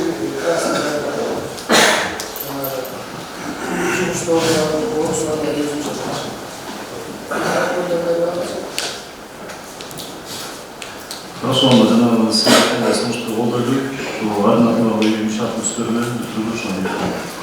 Тиги подрядчик боюнча дагы сүйлөшөбүз, чечебиз. Токой районунун Кетмектеп айланмагында Жаңырак айылында 100 мың окуучуга ылайыкташкан мектептин курулушу 2010 жылы 22 январда башталган. Подрядчик строитель 777, директор Асылбекова Саламатхан Айтмырзаевна, Құрылыстың жалпы басы 41.298.500 сом түзеді. Қаржылығы Тоқтау районы атайын есеп мемлекеттік мекемесі. Құрылыс іштері башталғандан бері 23.530.000 сом қаржыланған. Бүгінгі күнде құрылыс іштерінің 40% атқарылған. Ал эми құрылыс іштерін индексациялауда келіп шыққан сумма 81.570.000 сомды түзеді. Азыркы учурда мектептің құрылыс іштері толық бүтүрүү үчүн дагы 57.640.000 сом керек берет. Бул финансирование токтогонго жолдош полковник бул ошол атайын эсептин проектисине келген экен 2010 жылы 15 жылдан бери курулуп келе жаткан мектеп экен. Финансирование атайын эсепте ошол жылы 46 миллион болгон экен, азыр 70 миллион. Бул жыл сайын 2 миллион 3 миллион каржыланып келип отуруп азыр күндө бүтөр экен мектептин курулушу. Мындай техника барса качан бересиз? Дагы керек. Ошону биз азыр подрядчик бул жакта сүйлөшүп уруксат берип подрядчиктин сөзүн сұрап. Подрядчик. Пожалуйста. Каражат барбы? Бөлүндү? Канча? 3 миллион. Муну бүтүрүш үчүн канча керек? Бул эски сүрөткө мен сырттарында жасап, өрүштөрдү куткандар. Канча акча керек, каражат керек бүтүрүш үчүн? Спорт залына азыр токтоп турат. Ошол менен 40 миллион. Бересиң акча? Качан бересиң? Быйылкы жылга 3 миллион бөлгөнбүз. Болду ошону. Анткени бизде бөлүнгөн каражатты айыл өкмөттөргө, анан шаарга, анан бир жазгы Канча каражат керек? Азыр бүгүнкү күндө окуу корпусу 70%га бүтүп калды. Bir 6-7 milyon menen okul korkusunu bitirip götürüp versek болады да. Бул эски сүрөттүкө мен сырттарында жасап, бул иштер бүтүп калган. Канча акча керек, каражат керек бүтүрүш үчүн? Спорт залы да бар, спорт залына азырынча токтотуп турат. Сизде недорого бизнес керек экен, самый долгий школа берилди. Жолдошуңуз баштап, сизде кандай баланс бересиңиз көтүрүшүлөр? Спешот уже эмебиз акчасын максимально бөлүп берели. Бул аким акча жок да, ошол койсоңуз. Бизде 27 миллионду рабочий место башка айда. Бүтүрүш үчүн канча акча керек? Жалпы бүтүрүш үчүн 50 milyon тегерек акча кетти.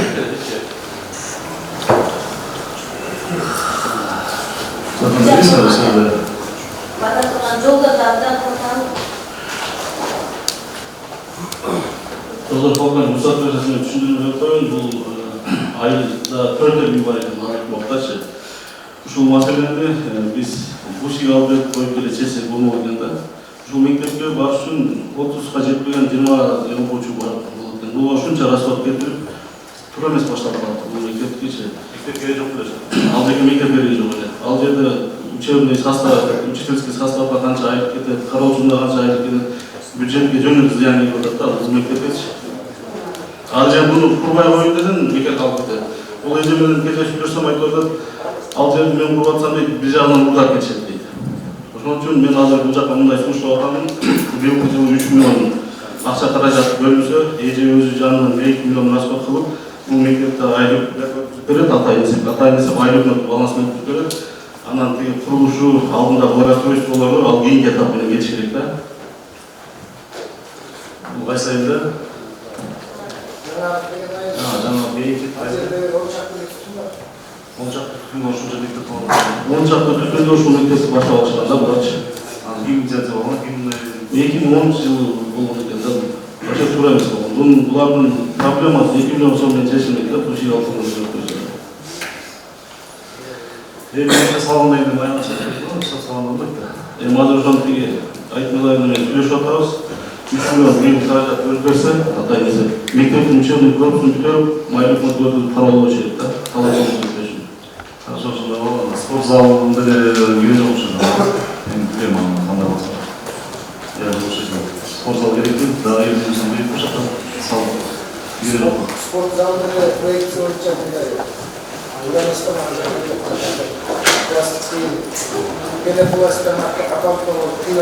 Канча түтүн барбыз? 20дай түтүн. 20дай. 4 үйлер Акбоктун ичинде да, жаңа түтүн бар, бир жерде эмес. Жиматында машиналар Жиырма бес баладар елу чабып шығады. Қанша ауыл мектебінде болса? 16 километр. Да, анда сіздікінде сәйқанда жаңағы 5 миллион ошоны бөліп тұрып, балансты көпірді айып команда дальше bo'lсын. Бұл жерде ошол 2010 жылдары шешім қабылданған ошоның немесінде авиалин қалсын енді үлесі ғана айта алайыз. Жоқ, мұны жаңағындай программа минимум болып, водительский кеңес жетіп болады, дальше үлесі. Алабұқа. Қысқаша маалымат беріп кетейін. Алабұқа районының ынтымақ айыл өкметіне қарашты Бұлақбаш айылында 125 орынды Исаев атындағы мектебін құрылышы бойынша 2019 жылы июнь айында жергілікті бюджет есебінен тендер жарияланып, Ақжол құрылыш транс компаниясы жеңүүчү болып табылып, 21 миллион 786 мың сомға келісім түзілген. Проект өзгертулер болғандықтан проектте 20 жылы 3 миллион 200 мың сом қосымша ақша қаражаты қарап берілген. Қазіргі учурда проект аяғына шыққан емес. Көрмесханасы, туалеты, спорт залдары бүткөн емес, начар сапатта жасалған. Мындан тышкары кабыл алуу актысы такыр болгон эмес. Бул жерде ошол кезден бери 4 ай өкмөт алмашылды. Ошол 3 ай өкмөтү баягындай жетекчиси менен баягы сүйлөшүп, Абдулкадыров Дастанбек Абдулмуталипович менен байланышып, кабыл алуу актысын баягындай өткөрүп бериңиздер дегенде такыр качып арга себептерине келбей койгон. Анан ошого 22 жылы мектеп окуучуларын мектепти тапшырыш керек деп тарабынан 22 жылы сентябрь айынын убакыты башталган. Азыркы учурда ошо жумуш толук бүткөн эмес. Түшүнүктүү жактайым сенин айткансыңды көрүп жатам, ким подрядчик барбы? Напугин Бастана. Не весен, но не весен спортзал. Окуучулар бирок спортзал жакшы. Анан суд демократик күтө жабылып калды. Анан кол чыгып калды. Берген тактажа болобузбу? Саныял, не? Жок, кытайлар сапаттуу эле демократик күтө жабылып калды. Жок, жабылып калды. Жабылып калганына байланыштуу баягы үйдө аба шамал жүрбөй калды. Бул сен салдыңбы? Демокаттар жок да, значит. Демокаттар бар эле ошол жабылып калды. Жок, жабылып калды. Ортосуна баягы бетон куйганда усталар ошолорду ошо жаба алыш. Сен каяктан ошол бетон куюп койсуң? Контрольный балдар бар эле, ошолорду карашмак да өтө сапаттуу жакшы курулган. Өтө сапаттуу жакшы болсо ушул болот эле онун. Демократный шамал өткөргүчтөр жабылып калды. Тем буну алмаштырып беребиз. Ол жерде тактай минимум обычно 50 тактай керек, да? На спортзалда, детский болсо да. Ушу детский школадан, ушу детский спортзалдан акча жебей болсун, да? Кайсы бетинен болуп ушундай пол жазат, значит. Мен ошол усталарды алып келип салсам, жергиликтүү айылдагылар мен усталарын айдап берип өздөрү кылышкан да.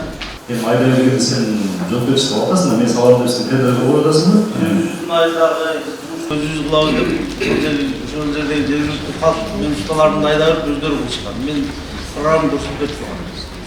Анан демократный алар биринчи берке спортзалдын ичин трамбовка кылып суу менен.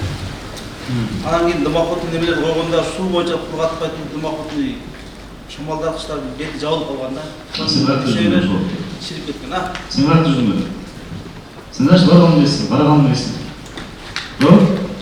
Барып баргам кийин жакшы эле. Кийин ошол ширкеттен мунун баарын алмаштырып беребиз. Качан алмаштырып берет? Бул ойгончо учет барбы? Кыргыз Республикасынын эсептөө палатасынын текшерүү жыйынтыгы боюнча аткарылган жумуштардан 2 миллион 220 мың 750 сомдук жумуштар аткарылбагандыгы аныкталган. Плюс спортзал, анан кийин сырткы көмірхана, сыртқы туалет жатақханасы ошол сыртқы жұмыстары көп та өткенбиз. Ошол себептен кабыл алуу актысына тапшырбай. Мен жерден айрыкмөт барбы? Сен чалып канча айттың эле, оңго деп сөйлөдүм. Өзüm ошо 2024 жылдан бери иштеп келатам, ошол менен байланыш алып жатканбыз да биз. Ne telefonda var, gitmeyi götürmeyin. Жакында байланышты. Götürmeyi tavsiye. Şuna bizim ballar çalsa da, çaptasa da siz götürü olur. Bu şartlarda ballar okudu. Şu bal, bütün daima bir olsun. Duksuzdan ne olmuş ballar şey olur. Ya. Daha beter tamam olur.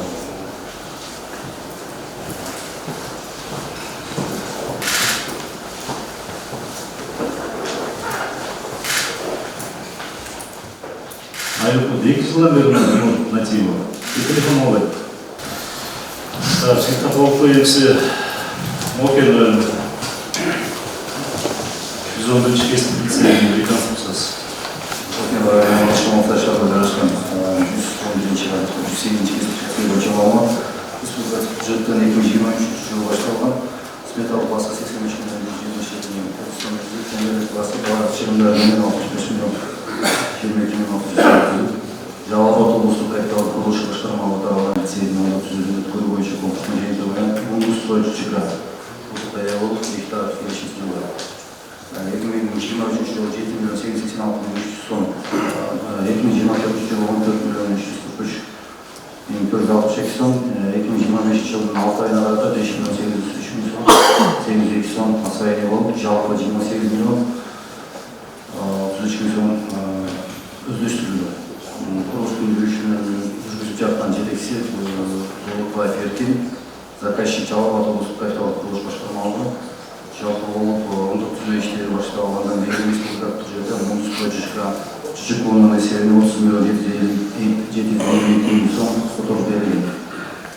Мокер райондық газдың бар жайынан танышып тексерілгенде берген маалыматтан 20% жұмыс атқарылған. Кесіп лицей 4 этаждан тұрады, бүгінде бірінші этаждан оңдық түзеу іштері басталып, екінші этаждың демонтаж іштері жүргізілген, үшінші және 4-ші этаждың жылыту системалары және электр шұбалғылары 50%-ға тартылып, терезелер орнатылған. Жаңа отделка іштері басталған. Ал эми чатырдын жарына рейкалар табылған, ашқана толық оңдық түзеуден өткен, отқана корпусы бүткөн. Постройкалардың бірі. Учета залда подрядчиктің өкілі бар. Анын айтымында финансирование, заказчик тарапынан финансирование ғимараттың толығында түзілісі толық постройка. Да, УКС-ның начальнигі Алабек Думанбекович, личное финансирование қаншасы берді, қаншасы берді? 65 миллиондан жалпы жөнінше 31 миллион тыңғы дейін берілді. 10 миллион, 15 миллион ұлтында 35 миллион ұлтқа қаражат шынай бөліні қаражат қатысып қойылды. Еш алып көңілді. 31 миллион бердіңіз. Қалған ақша емес. Қалған ақшаны алмайбыз. Қалған ақша қаражат бөлінген етпейді. Үйін бөлінеді? Үйін бөлінеді. Азыр кету қаражат қайтадан моғып бар. Так, 30-35 миллионның қайсы бөлінген? Ошол ақша атқарылғанды? Ова. Подрядчик. Бар ма подрядчик? Бар подрядчик. Ундус-Строй. Төлеталиев Нурлан. Сіз бе? Бүтіресіз бе? Бүтіресіз бе?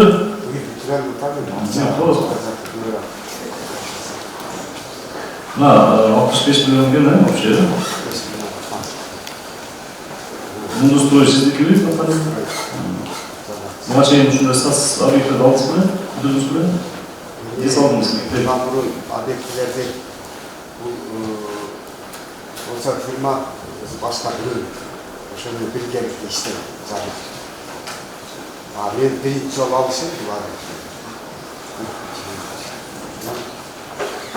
Жылына жазғама 5 миллион, Üzüm adresinde iş yapar. 3 yıldan beri şu gelir.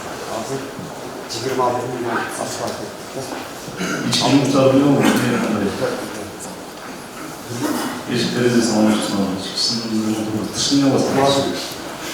Dışını yalasın. Dışını yalasın. Ya. Yerde daha Kaloy, Cağda bitti. Sözü sayıcısı. Cümlelerinde başarısı. Kim kazayın? Ya. Havaya da. Ya. Bunlar şunları da burada korrupsiyon skemanı alıştığında stereotipno da dolayı çok başıma kriz alırsa ama direktör компания yüzü geldi böyle листает сразу видно жирная баслана основной который деньги получил его нету возможно даже гибрид если отвечать на новую будущий миллион рублей с потенциальным это наш клиент если ушел один потому что он наверное ушундай кылмысың я сизге эскертем сизге и зайбекке башалды ошон үчүн мына сизге эскертип берейин калай келет өзүңөр күчөткүлө телефон соорабыз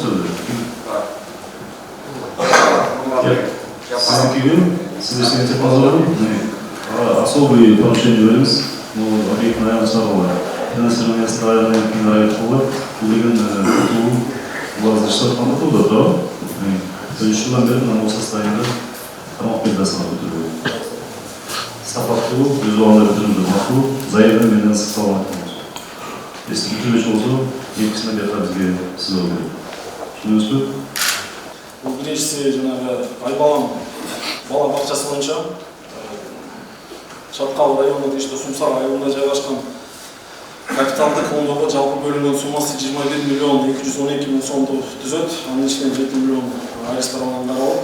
Подрядчысы Байсал Инвест Рычкасы, башқы директоры Рахмат Ахмелис. Просто 2024 жылдың августынан ноябрга чейин балабакчанын капиталдык оңдоо иштери жүргүзүлүп, иштери толук эмес, сапаты төмөн жана баасы кымбат болгон. Мисалы, булар бир дубалда 2-3 жолдон жасалып ошол өткөрүшкөн. Жүргүзүлгөн оңдоо тендердик табышмага дал келбей, жыйынтыгында 2 миллион 896 мың сом 264 сом зыян алып келинген. 2 миллион 896 мың сом. Бул боюнча бул боюнча Кошмоконун иш козголуп, айта кетчү нерсе ошол маалда Терексай райондук өкмөт башчысынын милдетин убактылуу аткаруучусу жоопту катчысы Көлбаева Махабат оңдоо иштерине жүрүшүндөгү көрүнүп турган мыйзам бузууларга карабастан аткарылган иштердин айткыларына кол коюп, имаратты пайдаланууга кабыл алып берген деген чектелүүдө ошол боюнча биздин сунуш бүгүндөн калбай тийиштүү тергөө амалдарын аталган фамилиялар менен өткөрүлүп эмнеге аткарылганын кайсы көтөрүбүз сунуш боюнча назар жалтаганбыз ошондо калды деп табыл алып сыйынтыктарды көтөртпеген мен ошол барып жерге көргөндөрүн даяр калып анан бир жагынан баягы деталь болуп калып биринчи институтунан бул капиталдык курулуш ишинде балабакча ачыш керек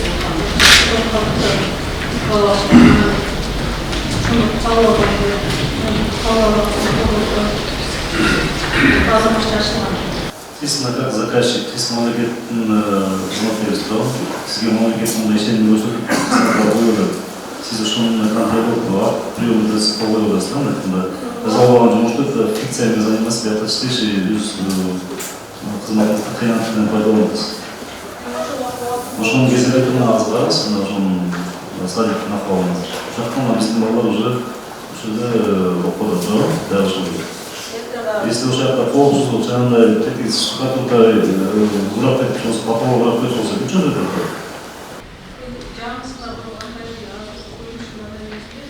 Самое неполное нанимательный рак консультировался.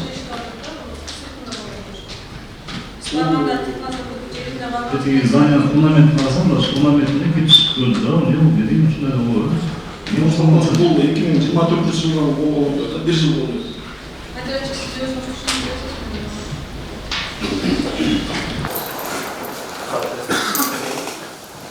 Марат Мырза, не үшін мындай сапасыз?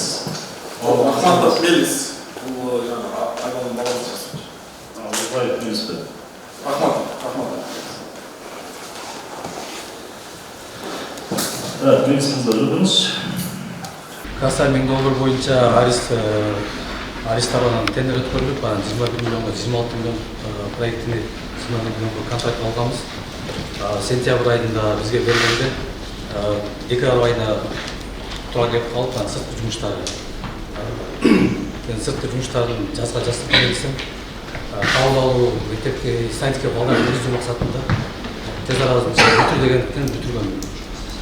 Бирок мына сыртында көчкөттүн уруксаттары боюнча 128 миллион банкка гарантиям бар. Азыр күндө сыртында кошумча жумуштар менен толук менен бүтүрүлүп, кайра башын жасап берет. Кайра башын жасап берет? Эмне үчүн өз абалында ушундай нормализабыз? Зданясын тек кышмармесине күчтү. Бетон жокпу? Соколу сметада берилди алар. Фундаменти. Сиз фундамент орунда кирпич салып аласыз, эмне үчүн? Жок, кирпич менен жууган дуалчы. Эски здание болгондо 40 жылдар карасаңыз, мына ошол фундаментте пайдаланылган, эмне үчүн ушундай турап чыгып, эмне үчүн бетондон жасалган? Эмне ушундай сапасыз салынган? Бул биз бар зданияны ремонт кылабыз. Бул 40-50 жылдар салынган. Бул реконструкция болгон. Сен ошонун эмне проектинде болгон? Соколу бизге ошо сметада берип алган экен. Биз временно убактылуу кылганда экен, ушунда өчүп чыгып калды. Азыр кошумча жумуштары болду. Ошондон сырткары көчүп кеткен. Мен сиздин министрибизде дагы Акташ районунда мектеп болгонсуз, э? Жок, ал бул Розбаев эмес, башка. Тоже Айсал курулуш. Айсал эмес. Эки башка бар. Эки башка. Бул эмне экен да, жана садик. Бул болбогон биздин сунушубуз эмнеге тергөө амалдары жүргүзүү сурактарды жүргүзүш керек болот. Мындан бул кишилерден тышкары дагы башка кишилердин кылмыш ишке тиешеси бар деген маалымат бар ошон үчүн. Ишке сурактардын уларды эки көршүлөр башка жокпу? Садиктен башка жокпу? Тергөө бизде бизге берди. 24 күндө болгон. Иш козголгон бар экен, бияктан азыр ушетти аныкташ керек. Мелис мырза, мындай садик, бала бакча. Балдарыңыз барбы? Бала бакчага бересизби? Ошол бала бакчанын ушундай состояние болсо сиз эмне ойлойсуз, как строитель? Сіз тоже подрядчик деп атмадыңыз, не үшін мына салған? Қанша миллион алдыңыз сіз? 20 миллион, бұл реконструкция болды. 20 миллион, ашып кетсе 10%, 2 миллион рубль көрсеңіз, қалған ошаққа жұмыс жасаңыз, шындай болады да? Кечиріңіздер, біріншіден, мынау қышқы декабрь айына тура келіп қалғандықтан көчүп кетті да. Эмне үчүн декабрь айында ошо кышында сиз жумуш алган? Бизге контракт сентябрь айында берди да. Ички жасалган жасап, сыртын өткүчөктү ошо кыш мезгилине туура келип калган үчүн мектеп садикти ачылыш керек дегенден суукка карабастан бүтүргөнбүз, бирок суукта көчүп кетиш ыктымалы бар болчу да. Кышчатпалардын. Себеби заведомо билип туруп, что именно декабрда ушундай сакалдын климатические условия, ушундай штаттар алгандан кийин сиз билесиз да, что жанагы көчө жарыкталып турат. Болбой эле запрет берилген. Жок, бизге жанагындай бар да, жанагындай жылуу көчөсүн окчап, бизде эле кышында салдык го, баягы дело чапкалды. Ошондой турат, кышында жарган жок. Азыркы күндө кошумча жумуштар болуп атат, котельный топкалар жасалып атат. ошолормен кошуп жасап бүтүрөбүз. Банковский гарантия койгонбуз 1 жыл 28 күндө. Давайте сейчас дело возложено, сейчас переводчик забирать его, допрашиваться конкретно по стройке, по экспертизе, по выделению денежных средств. Здесь местного власти Маргарита Комаров. Маргарита? Сіз Маргарита слушали за? Ал садик напалғандай?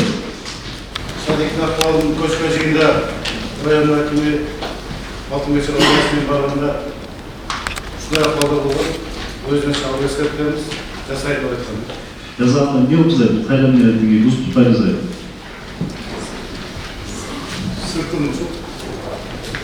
Сырттарда кемшіліктер де бар, фундаменттер бар екен.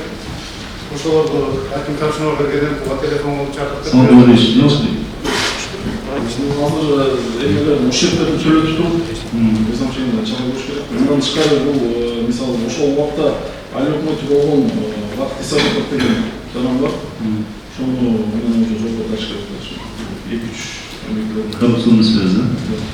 Хорошо, иш жаңы козголдук, тергөө жүрүштү. Ай өкмөттүк үй болушулук иши должностной лицалардан кийин ушул коррупционный схемага иши табылса ошондо алып берип болот. Рұқсат берсеңіз, мақалат жайларды тергөө эмесин сурап беребиз. Сурап болот, по ходе юристтан сюжетте.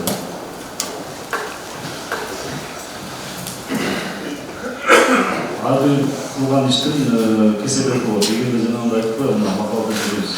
Кылынбаган иштерге кылынды деп кабар берилет. Мишин мындай бөлкөлдү акча алды, же бекер эзеттерди, же бир таба аш калданды. На ее совести он думал разбираться. Ошол менен бирге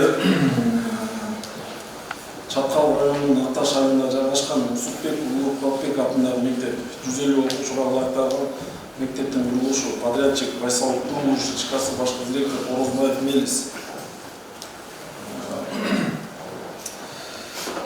Мектептин курулушу 2014-жылдан 2018-жылга чейин мына мыйзам бузуулар менен жүргүзүлгөн. Курулушта Жалал аудандык облустук капиталдык курулуш башкармалыгы тарабынан 43 миллион 826 миң сом бөлүнгөн. Учурда курулуш иштери аякта элек, спорт зал жана актовый залдары несоответствие. Бирок капиталдык курулуш башкармалыгы буга карабастан объектке баланска коюп, кийинчерээк капиталдык курулуштун башкармалыгы баланска кабыл алынат. Келтирилген зыян 1 миллион 56 миң сом 558 сомду түзөт. Тиешеси бар адамдар Жалал облустук капиталдык курулуш башкармалыгынын начальниги Узимбаев Талайбек, подрядчик өзү жана мурдагы жана айтып кеткен айыл башчы Бакыт Исабеков айылдан. Талайбекович, не дерсиз? Бул мектепти 19-жылы мектепти ал убактыдан мектеп авария болгон, балдарды окутурган жер жок. Мектептин өзүн гана пайдаланууга бергенбиз. Анан кийин бирок биз подрядчикке бир нече жолу эскертүү берип, кат берип, чакырып, толук кандуу азыр иштеп атат, бирок толук кандуу бүтелет. Анан кийин 3 миллиондой карыз бар экен, биз бул сотко берип, сотто биз утуп алганбыз, акчасын кайтарып алыш боюнча. Бир ошол койгон имуществону залогко сотко коюп сатып, өзүбүз бүтүрөбүз. Ага чейин азыркы күндө башка аракет кылып атат. Бирок сырткы иштери, добростроительство иштери толук кандуу бүтелет. Ичинде спорт залды мурун актап берген, ошол жерде алар кайтадан. Он не просто не там, не деген бар. Жыртык? Он суавада да бескілер? Суав кенде? Я мен смузда, не деген апасы, да?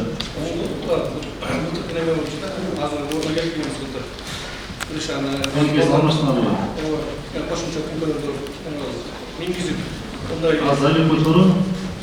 Ақташ, азы қандай состояниесі? Азыр данный момент ремонт жүріп жатыр. Уже иш болып башталғандан кейін действие башталды. Қашан башталды? Bir ay болды. Я мексимізді. Қантып шындай жазап тұрған, мен ответственность полицию жұмысындай Қалпақты ойладыңыз ба? Жоқ, 2014 жылы ұсталып болғанбыз. Қайсы жылы? 2014 жылы. 14 жылы ба? 14 жылы. Мына 10 жылдан бері бұталып айтамыз. Анткени тендерге туура эмес берип койгон эле. Чоң мектеп салганбыз 220. Ата өзү, биздин коргондор өзү типовой 100 орун мектепте тендерге берилген эле. Биз 100 орун мектепте адашып азырын болдук. Анан 38 миллион уткан элек, 38 миллион мектепте салган эле акча өткөн болгон.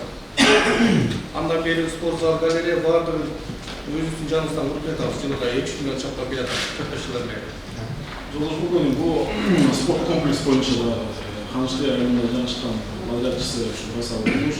Бул боюнча дагы бизге тийиштүү экспертизалар дайындалган.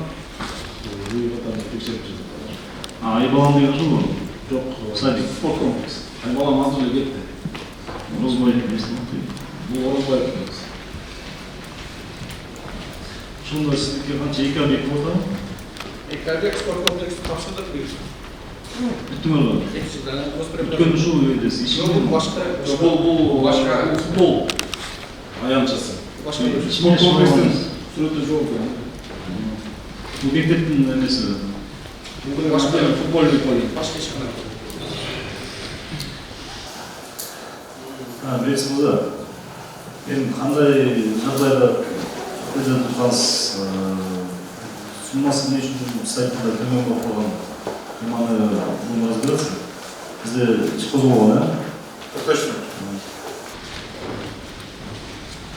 Енді үшін кірсаны ондай қайда кезекте болғасы, не үшін өз уағында ондай сапат жазаған емес, не үшін шұтшалық үшінші болып қойған. Айтайын ба? Өйткені сіз ақшаны 2 мың болсыңыз. Ең ақшар материалдар орын болсыңыз. Ошоны бесіп еттім. Сіз айтасың, арзан болып қалып тұрған проект башқалар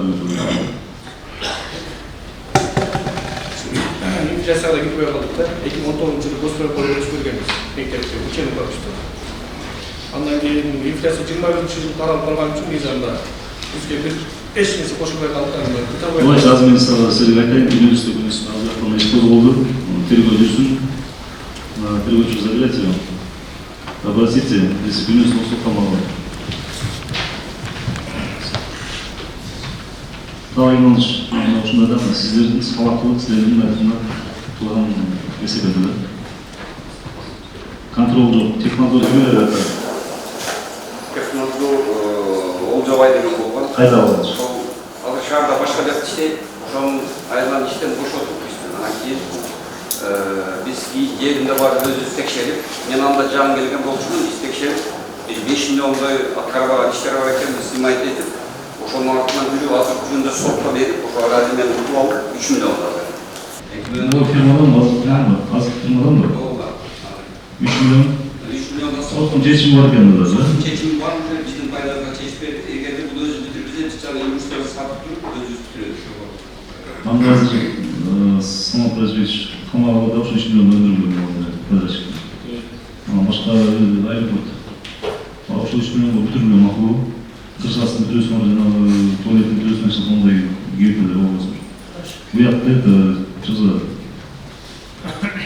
Башка иш көрсөтүлгөндө не деген тендер, не деген стройка, не деген подрядчик, не деген технадзор, не деген аэропорт бар эле. Удовольствие слышно.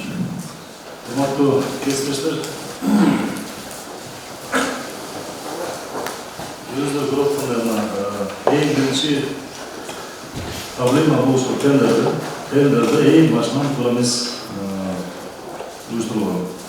Биякта жанагындай подрядчик менен заказчиктин ортосунда көбүскө сүйлөшүүлөр болуп, ошо өз кызыкчылыгын, өз жанагындай biz hiç de zainteresованность мындай тааныш билиш aka-uka өткөргөн болчу.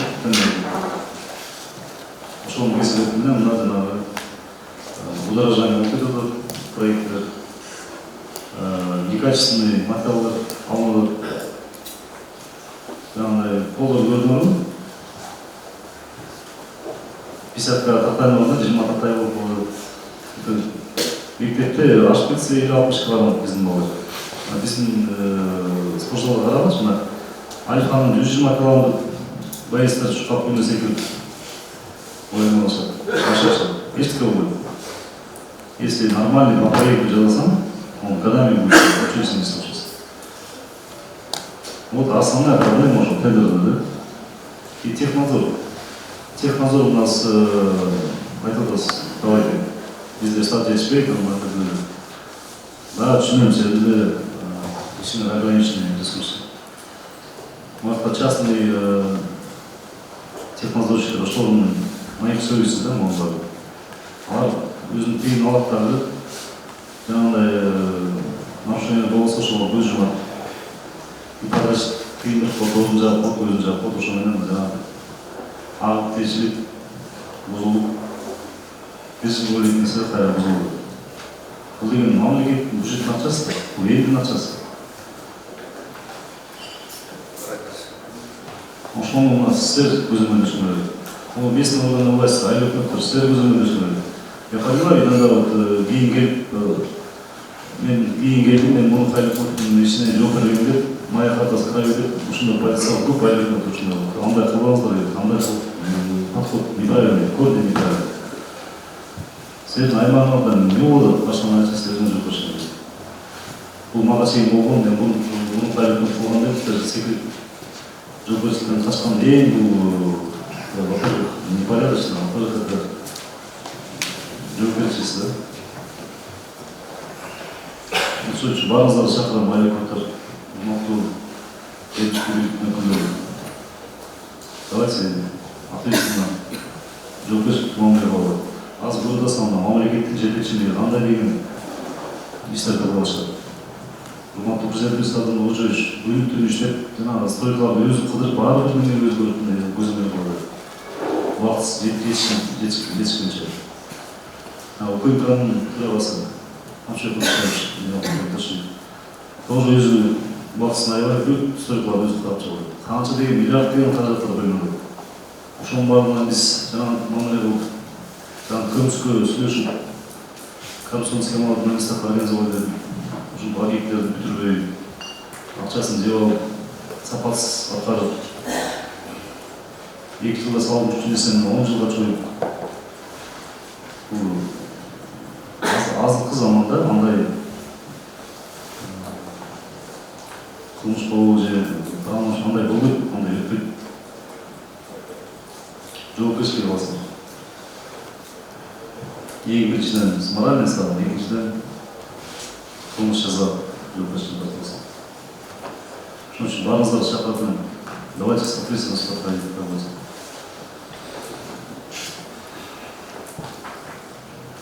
Біздің ажыл орыстың құлатқан іші болды.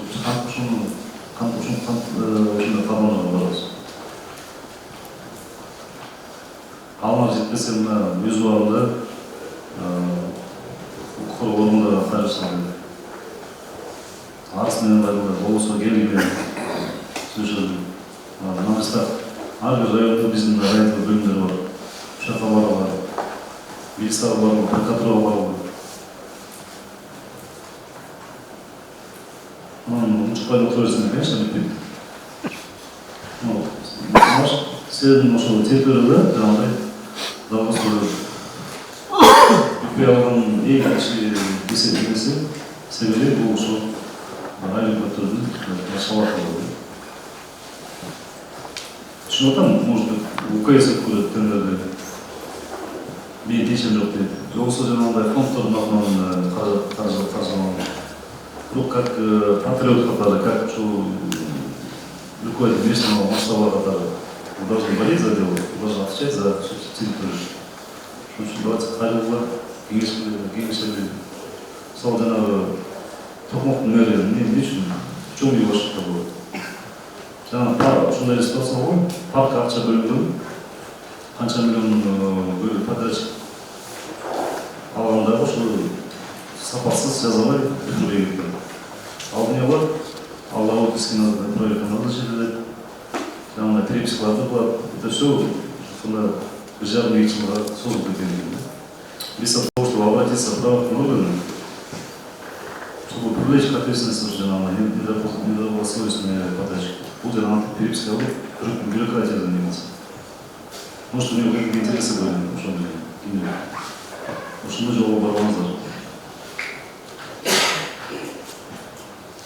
Мамата ачам чайрып отырып, өзі ошо подачки үйден барып, жатқан жерде сүйреп шығып, ошо жаққа сүйреп бүтүрдү. А кейбіреулер вообще даже барып ойбайды, ошо только спалмайтабы, түбүйтабы, барып басқа ойбайды. Андай равнодушный болуш керекпиз. Когда массовый технадзор боюнча сунуштар киргизген негизги суу объектилеринин долгостройлдун личи ушундай чыйынтыкка келип калган боюнча анализ этип биз ушу законно градостроительство ошону көп күчүнүштүр бар экен, ошого биз дагы сунуштар киргизген деп сөйлөштүк. Сразу рабочий группа сөйлөп атабыз. Бияка Арстрой контроль керек, КАСК, УКС, Рострой, жергиликтүү бийликтерден нерсени кошобуз. Мериядан кошобуз жабап, прокуратурадан өкүлчүлүктөн коштук, ошого биз өзгөртүүлөр киргизбесек болот да. Ошону биз сунуштабыз. Потому что бул тамырдын причинасын жоготмойчу бул маселе кайрадан жабыла берет. Канча куртулбайлы, бирок түйүп тамырдын жук проблемасын жоготмойчу проблема кайрадан кайталанат. Ошон үчүн баарыбызды чакырабыз. Маселе болсо жергиликтүү бийликтин биздин ККМ представительствосун кайрылгыла, арыз менен кайрылгыла. Арызыңар жетпесе видеообращение кылгыла, азыр соцсет дегендер бар. Андай соцсетке биздин мамлекеттик жетекчилер моментальная реакция кылат. Если какой-то подрядчик ишин аткарбайса, жаңа сапатсыз иштер аткарып болсо видеообращение кылабыз. Биз моментально реагировать этебиз. Уялга окууга бар дегенде общественность бар, все социально активные люди. Бүт жанагы интернет пространство барысынан зарегистрирован. Ондай проблемаларды жашырбаш керекпиз. Айтыш керекпиз, ачыкка чыгыш керекпиз. Аны эч нерсе чыгыш.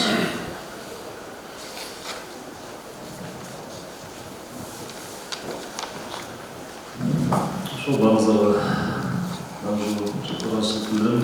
Ошол анча аресттер керек болчу. Это эл талап болду. Ошол жана мектептер боюнча канча деген сапат салынган объекттер боюнча бизге бир нече арыздар чыккан.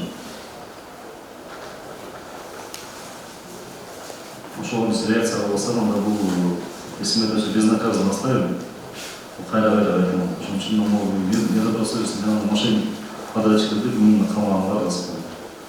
Ошого жол ачып берип, ошого жаңы коррупционный схема берген айлык өтөр, ошо мамлекеттик кызматкерлер дагы көп атат. Силер ошол жолго барбайсыңар деп мен ишенем. Буюрса дагы өзүнө дагы ушундай составда дагы жол түшүшөт. Ошондо мен надеюсь, что жаңа маселелер чечилет.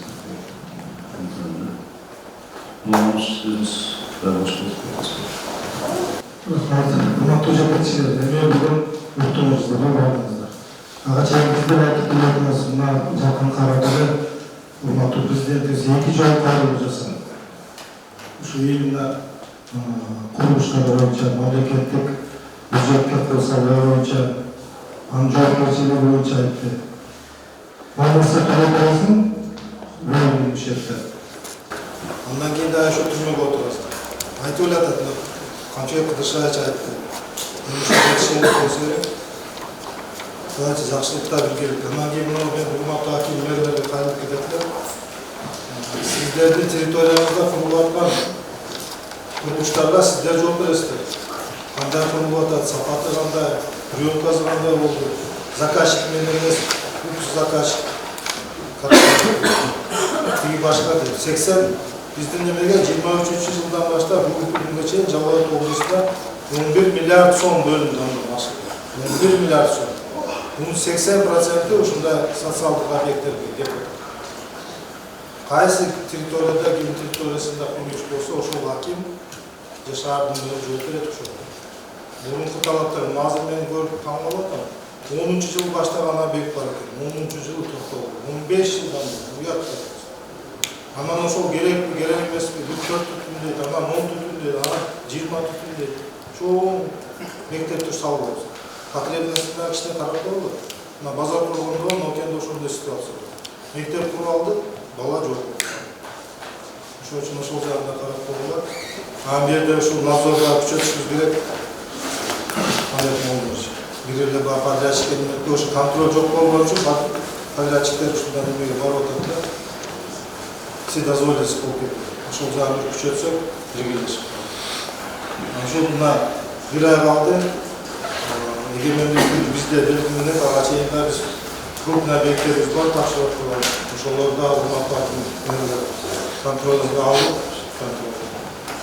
ар бир неме ушу мөөнөтү, анан сапатында.